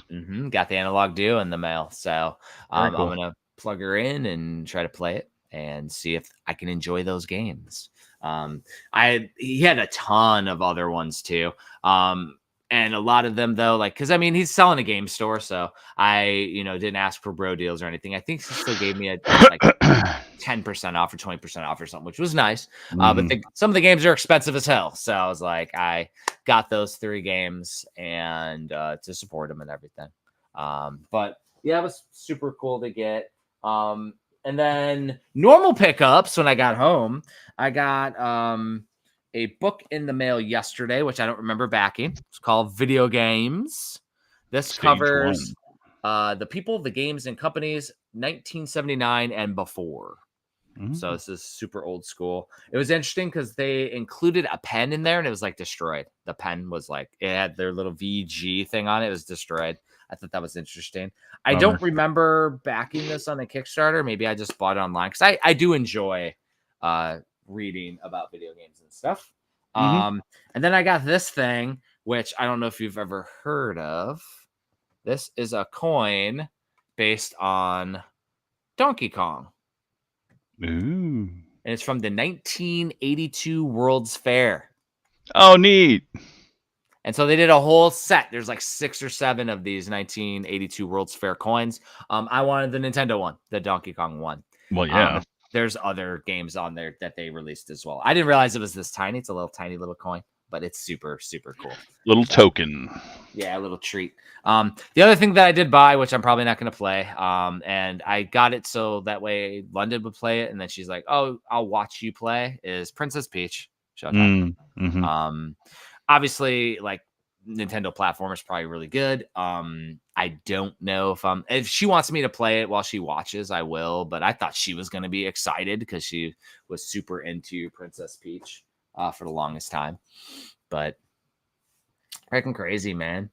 That was a lot of shit though. That was a fun couple weeks. Wild, dude. Yeah, kind of a marathon, dude. Yeah, and I mean, you had an extra week in there where you were doing stuff, but while you were doing? What were you doing? Yeah, while you're at Disney, I was editing a 53-minute premium direct. Dude, yeah, that was wild. And we had recorded our audio before we went to Game On. Yeah. Which is interesting. It's like, because like one of our team members does all the writing for it, but it's very like even keel, so that's why it sounds a little awkward when I'm reading stuff. Like I do everything ad lib all the time, so it's we try and ad lib. Everyone tries to ad lib and make it themselves, a little bit. I'm like, I wouldn't say it like that. I would say it like this. 53 minutes, dude, and there was a lot of games in there that we had not announced or talked about. Yeah. Our direct is premium edition Spring Direct, which covers Series 8, is full of banger games. So if you have not seen that, go on YouTube, look up Premium Edition's channel. It's there. There should be a link on Premium Edition's site. Should be is what I say, but well. The last thing that I saw was the freaking. We never even put the Fall Direct like on the site. I don't manage the website. I know, yeah, it's frustrating. Like I don't either. Like, come on, somebody. But it was really fun to do that one. I know we did some updates on stuff where we're in production.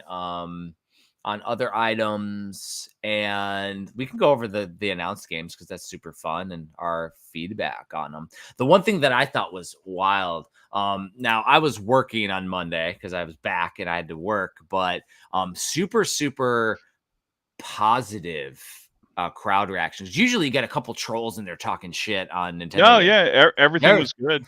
It was like everybody was excited. There's some freaking awesome games in there, though.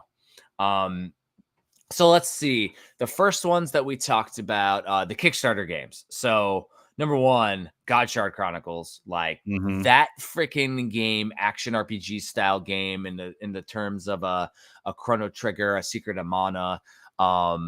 I feel like that's going to be one of the coolest titles. It's going to be up there with the coolest titles that we've released. Yeah, absolutely. As a huge JRPG fan, I'm excited to work on something, and it's not just any JRPG. It's a JRPG that's coming with a pedigree too. A lot of musicians and developers. Yeah, I'm going to butcher their name, so I'm not even going to try. But it was a composer that worked on the Lunar series, Grandia series, Ace Attorney series, amongst a lot of other things. They've unlocked several stretch goals now. So more musicians. Yeah, more musicians, more translations. Actually, we just reached another goal of $180,000, which unlocked New Game Plus and Hard Mode. Heck yeah. Yeah, and the next one is like playing as a dog. You can play as their dog companion, which hilarious. I think is $200,000. So I mean, Boney? Is that his name? Boney? No. Boney okay. is. I would have believed it. Tristan, that's a Mother 3 reference. Boney is. Okay, I haven't played it. Haven't played it. Shame. Put your head down. Yeah, I'm sorry. Not played Mother 3. No. No, but yeah, no, that game is awesome. It's gonna be a fun one. Because it's still in development. Like I haven't played it. Seen the demo, but like I don't want to play it until it's done, because I mean, genuinely, I want to enjoy the game, and I mean, I don't want anything spoiled for myself. Exactly. And then we have another Kickstarter that was launched, right? Mm-hmm. That would be Atomic Owl. Yeah. Which is now under $10,000 from hitting its goal. Well, that's wild. It's an action platformer with a really like cyberpunk, really vibrant colors. You play as 73% funded as the time of this recording. Very nice. Yeah, you play as a shinobi owl that has a very chatty demonic blade that takes many forms. It can be a sword, a whip, a hammer, several things. Boomerang. So a lot of times with these Kickstarters, they just have to like connect with us. And so that's when we all talk about it as amongst the team and make sure that it's, something that, looks like it's going to be amazing. And the developers have a reputation, so we know they're going to complete the game. And this one is made by Monster Theater, who previously he worked on Borderlands 3, so obviously he worked for Gearbox. Most of these guys that make their own independent studios, and let's be honest, Gearbox was an indie at one point too. They come with their own set of skills and their own ideas, and this one's no different. This guy's extremely talented. I mean, just based on what we've seen from just the Kickstarter and the trailer that we showed off in our direct, it's really impressive. So it's going to be a gorgeous game. We like hinted at it on the panel on preservation, but like the floodgates have opened where people are like coming to premium with these pedigrees and these amazing games. And it's like we announced, I think it was 6 games on this direct that we're talking about right now that we hadn't talked about. Like we have way more that we have signed. Like it's insane. And we're just the thing is we're not announcing stuff till we're ready to move forward with a lot of things. But it's like it's wild. The next one was the first game of Series 8, and it was Gordian Quest, which we signed that one a long time ago. And we announced it a while ago, but I mean, like, our last direct, we were on the direct. Yeah, it wasn't on the direct because the developers asked us not to. They wanted to announce it first, which came a few days after the direct. And not a lot of our fans came back and actually watched our YouTube video. So this may be news to a lot of people that we're doing Gordian Quest. But that is an excellent game. It's a wild one because I do not like deck builder card games, but this one they use it as antes, and it's really, really fun. Like there's so many different cards that just give you your power-ups, and it's because my thing is that I'm the kind of guy that if I'm playing Final Fantasy VII, the original, I'm not going to use an item because I don't want to lose the item and not get it again. And so I hoard up all my stuff. So Yeah. card game, I would hoard all my cards because I don't want to lose the card. Well, these cards continually replenish and you continually get fun cards. It's really fun to use the cards and it makes it a very addictive gameplay. It's one of the best deck builders that I've played. Yeah, and there are 10 heroes that you can choose from, and 4 different decks for each hero. So really, you have 40 different play styles right off the bat that you can do, and then you can unlock getting cards from other decks as you go along, and then build it in you want. in order to synergize with what you want to do with the deck. So it can be as complicated as you want it to be, but it's once you actually get past that initial learning curve, it's really fun. Really fun. Addictive as hell. Mm-hmm. Addictive as hell. The next one was one that we had also signed a long time. It's a very cutesy game with a musical aesthetic. Very catchy. Well, and the thing is that like I think we wanted to launch it PlayStation first, but PlayStation we were waiting on that other game to get released, so Series 2 hasn't launched yet. And this Tadpole Trouble Encore game is awesome. It's so addictive, so fun. You play multiplayer, do all the fun stuff. Like it's a crazy game, and it's you're just moving along the path with your little tadpole to play it, and it moves to the music. There's different timing based. It's I do like my music based genre games, and there's not a whole lot. I love rhythm games too. There's not a whole lot. Yeah, and one thing that I didn't know that this game was originally on the Wii U eShop. Tadpole Treble, not Encore. Encore is the Switch exclusive. It's got more content, and I believe the original version didn't have a music maker. Like you couldn't make your own custom music, a la Mario Paint. So anyone who's I know it just lends itself to being really addictive, and like Jordan was saying on the direct, like I honestly, like I didn't even think about this, but people are going to compose like new renditions of like Nobuo Uematsu, like Final Fantasy stuff. I can't wait to see what people come up with. It's gonna be awesome, and like I feel like it offers a lot in a casual genre, which there's not a ton of those out there as there could be in the indie game space. The indie game space typically is a little more hardcore than most. So I feel like it's going to hit a niche that we really want to hit, and it's a fun game, really fun game. The final one is the one that I've literally been addicted to for months. We alluded to it on a podcast episode, and Jesse Glenn hit me up and he's like, was this the game you were talking about on Video Game Bullshit? And I'm like, it was. It's Scarlet Tower, which is crazy one. It is like a Vampire Survivors on crack. Expanded boss fights, extra types of like. There's not as many characters as in Vampire Survivors because they keep on adding more and more characters to Vampire Survivors, but they have fully fleshed out leveling up system with a Vampire Survivors motif, so you can upgrade all your characters' abilities and different things in Scarlet Tower. And the levels themselves are fun as hell. As you get to certain spots, there'll be a boss that pops out. You got to fight the bosses, and it's all random generated, super addicting. Dodge 'em up is what I call them. Dodge 'em ups. So, I mean, like immediately I see this game and I know that I'm going to love it.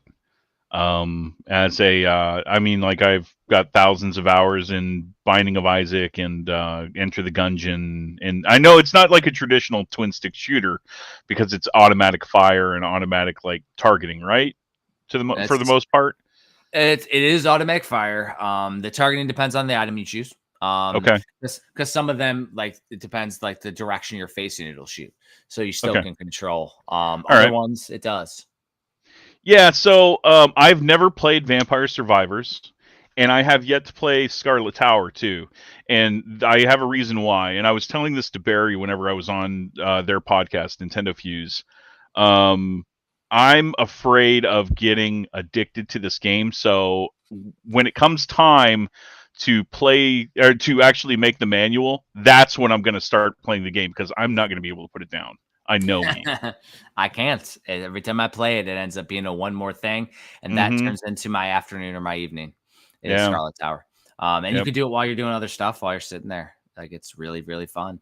Now Vampire Survivors was, after Kyle passed, that's the game that I dove into, because you can mindlessly play Mm-hmm. something. So Yeah. the fact that we're able to publish something that's, inspired on it, because that game created Vampire Survivors, created a whole genre of style games. Yeah, and I mean we've kind of it's obviously like taking that and it's bringing it to another level, because like everyone that I've talked to that's played Vampire Survivors and tried Scarlet Tower has said Scarlet Tower is better than Vampire Survivors. So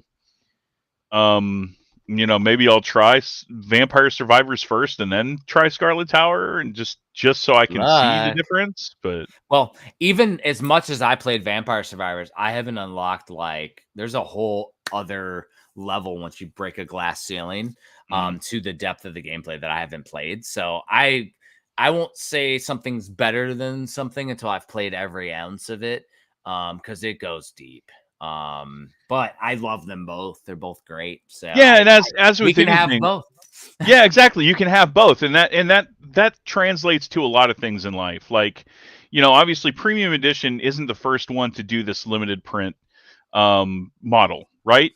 But we're trying to take it further. We're trying to do right by the developers and give them the attention to detail and the care that they deserve. And we're small enough to be able to do that. I realize, Consistent quality. Consistent quality, and consistent care. We're gamers first. We're always going to be gamers first. And so we're seeking out games that really resonate with the entire team. That's why the entire team really has to buy off on a game before we make a premium editions game. Mm-hmm. Where was I going with this? What's funny as I let you get your thoughts back. One of our team members was asking about, games that we've signed. And he's like, well, and I was mentioning, like, I've reviewed games for over 20 years. A lot of our team has been part of the industry and done stuff. And he's like, well, then why didn't we bat 1,000? And I'm like, compromise. Yeah. But I said, compromise. That's the real answer, because, like, there's certain games that we assigned because they gave us a chance in our first year one. Like, for example, like the Awesome P games are very awesome, fun little small platformers. And when we do the tier list, you'll see like how, like, our justification on where games stack. But would we sign that right now? Maybe, maybe not. Like, it really depends on if it connects with everyone. But in year one, when we're unproven and that digital publisher and developer are giving us a chance, we win with it, because the games are fun. They're just they're not quite full physical releases. We were still like 4 games with one. Yeah, we were still like making our, we had no pedigree back then. We had no track record, and we were unproven at that point. So yeah, you have to make some concessions and take the opportunities where you get them. So where I was going, and this does translate to a lot of things in life. If you see, there's a quote. It says, "If I can see further, it's because I've stood on the shoulders of giants." That means that, like, people have paved the way before you. That doesn't mean, just because you're doing something and you're trying to do it better doesn't mean, it doesn't diminish what they've done. We still acknowledge what the previous companies that came before us done, and the previous games before them have done, but we are trying to do better. Do our own, pave our own way, do our own exactly standard. Yep. And I mean, my thing is, and I've done it in the book space, raise the bar. Yes. Because, like, that was like when I did my complete NES book, I wanted a Nintendo collector's book that had visual pieces to it, because no books like that existed before mine. You had, like, Brett Wise did a Nintendo book where it had all the Nintendo games. It was all text. And I was like, I want something where I could see all the box arts and the screenshots. I wanted that personally for me. So I created the book because of that. And then it motivated other people to do better, because my first one was very, very basic because I was learning the process.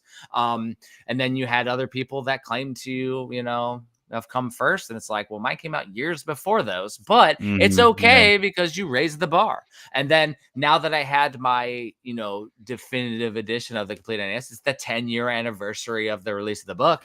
I've now put it to my current standards, and that book is there. So people raise the bar, and then I raise the bar. We're doing the same in the physical space with Premium, is that we are raising the bar on what we want to see in the physical landscape. And there are other physical publishers that have raised the bar in response to the quality that we're doing. And that's fine. That's great. That means we all win as gamers because we get cool stuff, and the game releases get cool stuff with them. The other thing is, though, is have we had a perfect track record for physical releases? Absolutely not. No. We have taken gambles. We have tried stuff because we thought it'd be cool. Let's do some examples. Mighty Five Federation, the card packs. We had some team members that thought it'd be cool to have some collector card packs with it, based on the characters in the game. Didn't do well. Like, the extra card packs didn't do well. Like, we'll probably won't do any card packs again. We had sticker sets with some of our releases. I'm not a huge fan of sticker sets. They ended up coming oversized to the warehouse when they showed up. And I'm like, all right, so talk to the team. Do we, put it into the boxes, or do we reprint them all and do a whole? And we decided to use what we had, and had some giant vinyl. They're really high quality stickers, but they had a fold in them. Not a fan with that. But as we learn, I call them, I'm not a fan of tchotchkes. Yeah. Tchotchkes is my term for that. I don't like tchotchkes. I like stuff that gives value to the release. So soundtrack, because the music is part of a game. I love the soundtracks. I love the little guides. I love something that's in canon, like what we did with Raji, where you have the shadow puppets. Yeah, something that's thoughtful. That fits. Exactly. So and I do like something like this, where it's like a keychain. I do like keychains and stuff, or you can, or like the challenge cards are great. Like, I love the challenge cards, but they have a utility because there's a developer challenge in it. Yeah, but the guides, the art books, that stuff, I love that stuff too, because it's all part of what makes the game the game. That's the kind of stuff that I like. And as we raise the bar, we're going to continue to innovate and do more cool stuff with our releases.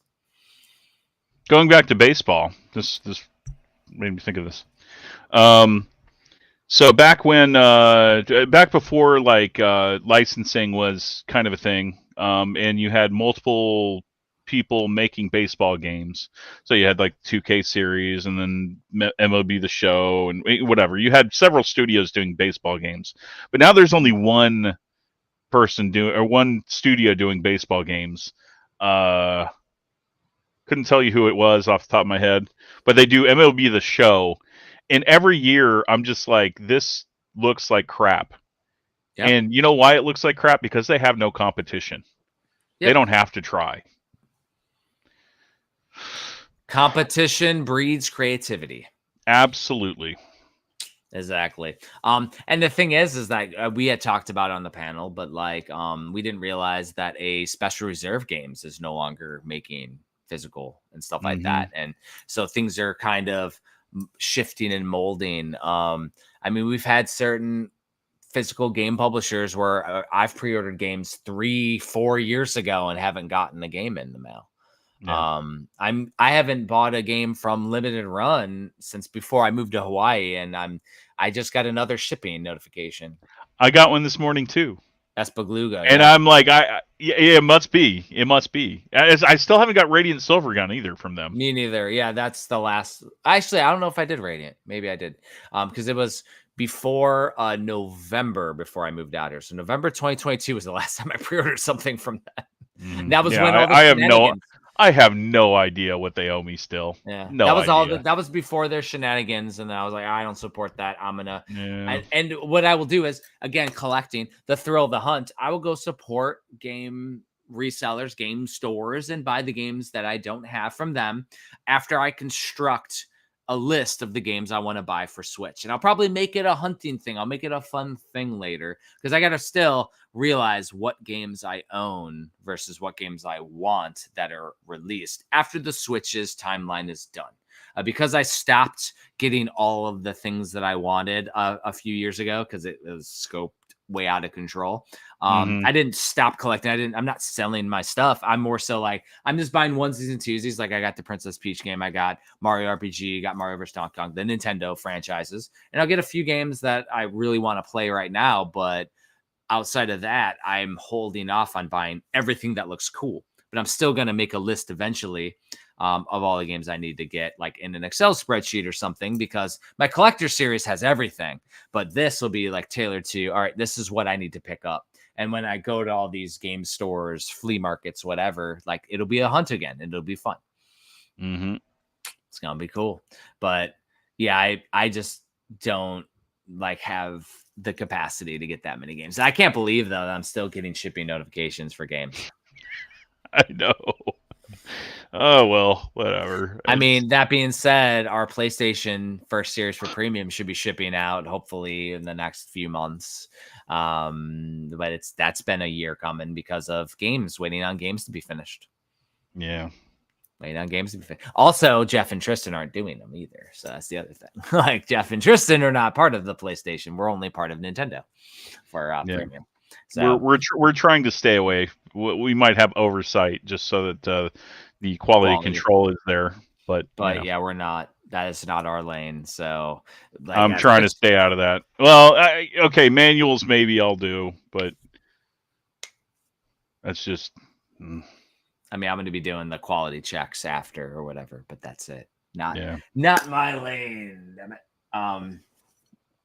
So let's see. So what's the next thing we're going to do? We did get some codes to cover a game, which we'll try to cover next episode, which will be after you get back from MGC. Mm-hmm. And it is called, what is the name of it? It is called, I'm scrolling down because I have it right here in BS Homework. The Prisoning. And it is the digital developer is Eldin Pixels, really cool dudes. Again, we're the digital publishers of Cathedral. And so this is, they said, keep in mind, this is an insanely early build as we big caveat. We're going to give like a nice, just enjoy it while I'm still trying to start Final Fantasy VII Rebirth. I need to start that game. I don't know if, man, it's going to be hard for me to restart it after 2 weeks of not playing it. Yeah, that's my worry, right? And I don't know, man. We'll see. I do want to play it though, so we could do like a big episode on it. That'd be freaking fun. And the game I love the first one. So I want. Yeah, it's extremely good. The demo was great. It's just I'm in the middle of moving and stuff. I mean, it might be after I finish my change of responsibility, which is mid-April. Once I finish the change of responsibility, I should have a little bit of time because I won't be working till freaking 7-8 p.m. every night. So I might have some time right before we move. I'll have like a good month to maybe knock it out like I did with Tears of the Kingdom. Yeah.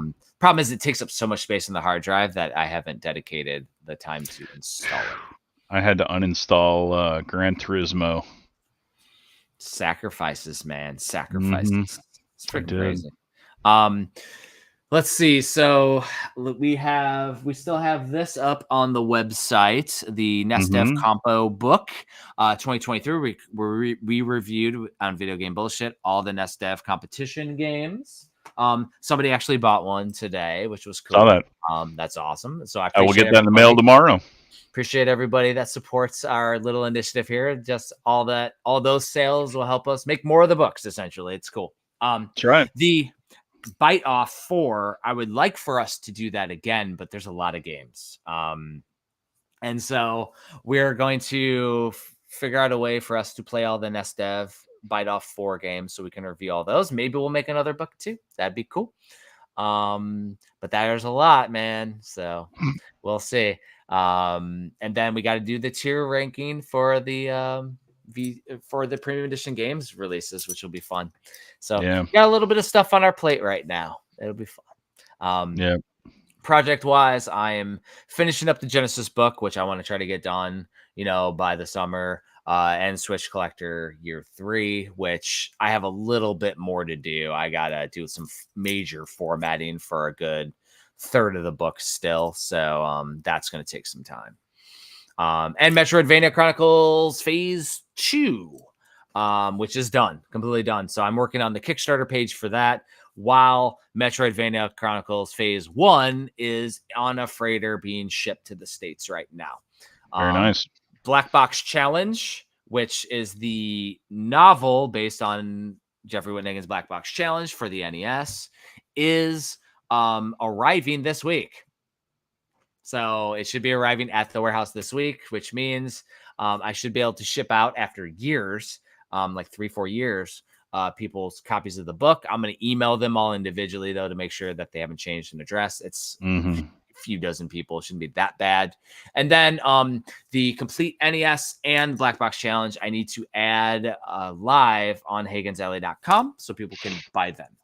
Final update is that Tristan's 4 books are also in production right now. Yes, sir. Those are in printing. We've been doing the QAQC back and forth to catch any final little errors. There was a page numbering thing that we caught. Yeah. I had no idea that was there. I'm glad they caught it.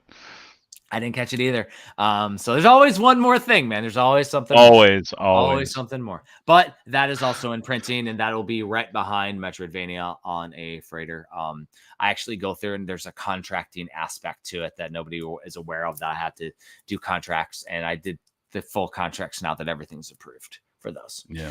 So yeah, I actually did a Kickstarter update yesterday. I sent out another update to my backers, just letting them know, like, you know, that it's in production and everything that we've QAQC'd and changed, and the upgrade to the slipcases being wooden now, and that, you know, they're getting that free of charge and like all that good stuff. And you know, you have experiences with Kickstarter backers sometimes asking you interesting questions. Like messages, like, you know, what do you, I don't know, like, so I got one yesterday after I sent out the thing, and you know, I was really clear in everything that I said, and like I'm completely transparent. I'm not going to like tell everyone that everything's peachy if we're having all sorts of delays. So I don't want anyone blindsided by anything. Everyone knows what I know. Everyone has seen what I see. And I had someone just message me saying, "Hey, can we see pictures?" I'm like, "Pictures of what? Production. Like pictures of what, dude?" Yeah. Like, I've showed you everything that I have to show you. Like, I will continue to show you everything that I have to show you. What do you want pictures of? Well, and so like, to put things into perspective, Metroidvania Phase 1, I don't have the actual pre-proof yet.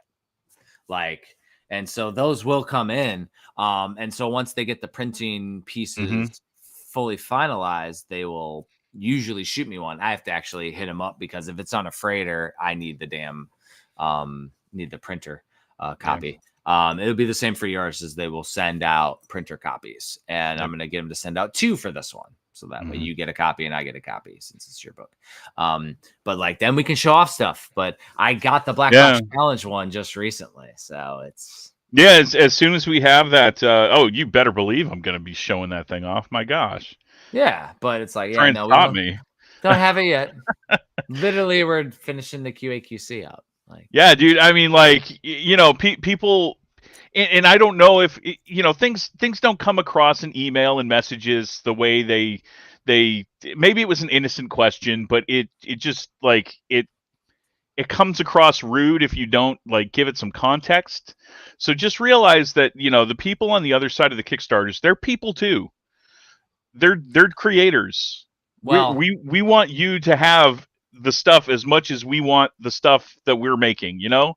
Well, so and wait until you get all the people that get a book that is damaged, because it has been back and forth. I've dealt with it.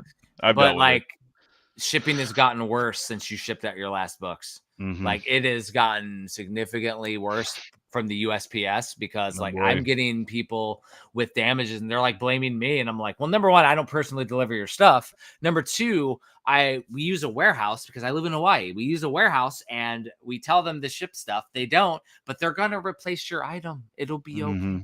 Like I will send it to you for free. I have to do a claim to get back the value that was damaged. I amount the shipping costs, and I think they only gave me back a fraction of the shipping, by the way.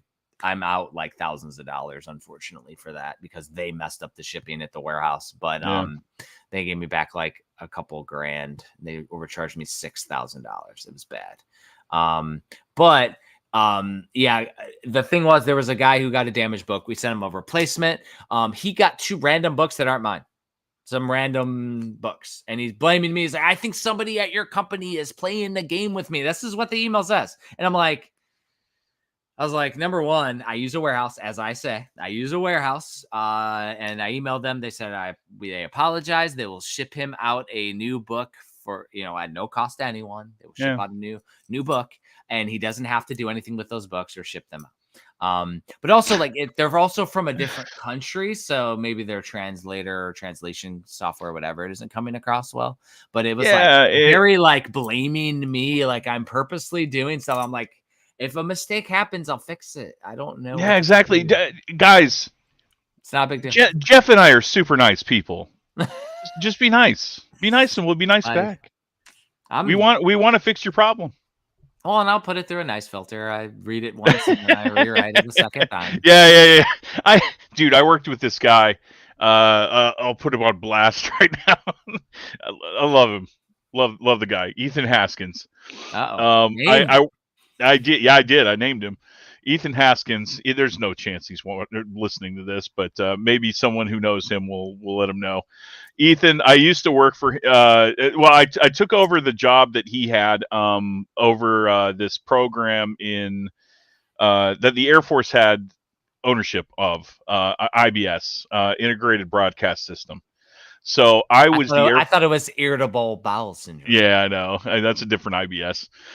But anyway, this IBS, it's a worldwide network, and the Air Force has one liaison over this program, as well as a few others, and that was his job.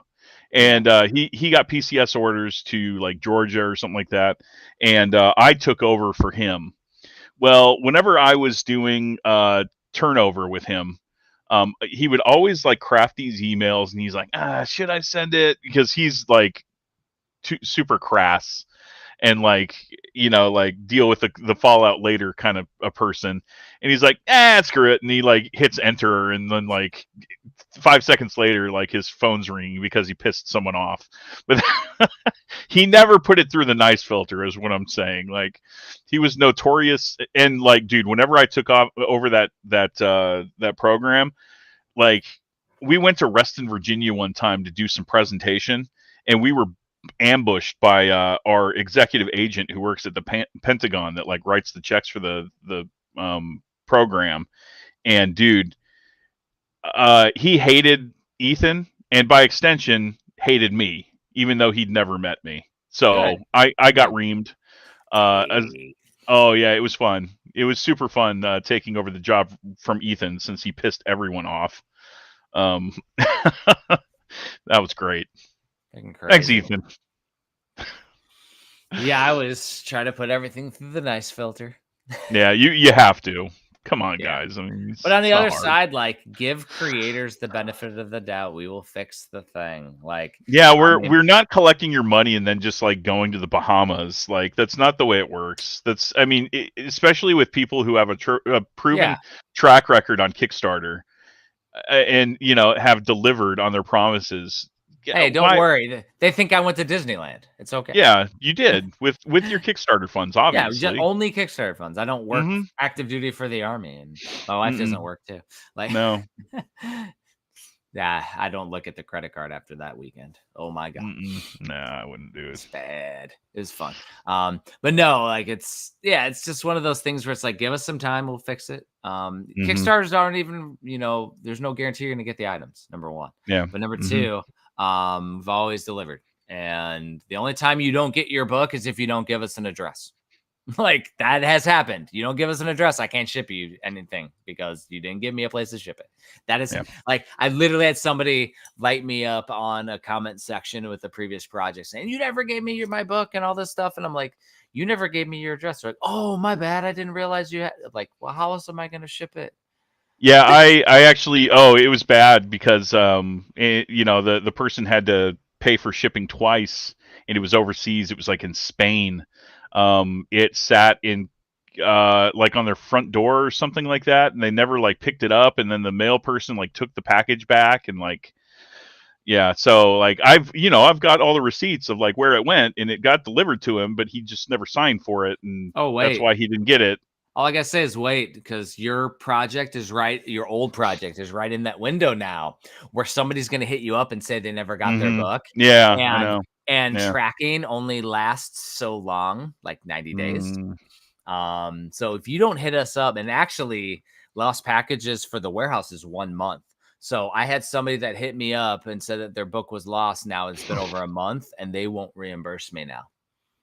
Or for damaged packages, it's 1 month for damages. So if you hit us up after a month, like if I do it, it's 100% loss, all the shipping and the book costs for the 100% loss because you didn't hit us up immediately. So now I gotta talk to this backer and be like, so your book showed up with a dent on it, but you waited over a month. I'm almost probably have to put that in future Kickstarter, like in the risks and disclaimer. Challenges. Risks and challenges. If your book shows up and it is missing, you have to let us know within 60 days of us shipping out the books when we post it in an update, when we ask you for addresses within 60 days. And if you get something damaged, you need to get it to us within the week. If you don't get it to us within a week, like it's that way, that week gives us a buffer because they'll always be late. I don't know. I'm gonna have to put that into disclaimers, and if you don't, then we can't get you the thing because it costs us money out of pocket. Yeah, crazy, man. Well, should we end her here? It's been over 2 hours. I think so. Yeah, it's been a long time, man. This is crazy. We had a lot to talk about, Jeff. Jeez, I'm going to the beach now that I got my day off. Going to the beach here in Hawaii. Well, everybody will probably end up recording after Tristan gets back. Try to see if we can get a guest on for the Nest Dev Bite Off one, so we get a third person. Reveal that later, but appreciate you all. You can get any of the books over at HagensAlley.com. But the Switch Collector and Video Game Console Collector's Field Guide are at premiumeditiongames.com. Anything else that I missed, Tristan? Well, if you're wondering what my other book is all about, it's a Video Game Collector's Field Guide. If you have any questions about that or want to look up any information, you can go to VGCollectorguide.com, and I have a whole blog about it. All the information. And you can get all the individual consoles with the little mini guides that Tristan makes. That's correct. Really cool. So if you just want GameCube, you can get that from Tristan. And he might even hand sign them with his own. Oh, I absolutely will. I'll devalue that stuff all day long. Yeah. So we appreciate y'all listening. Episode 136 of Video Game Bullshit, and we will catch you next time. Later, guys.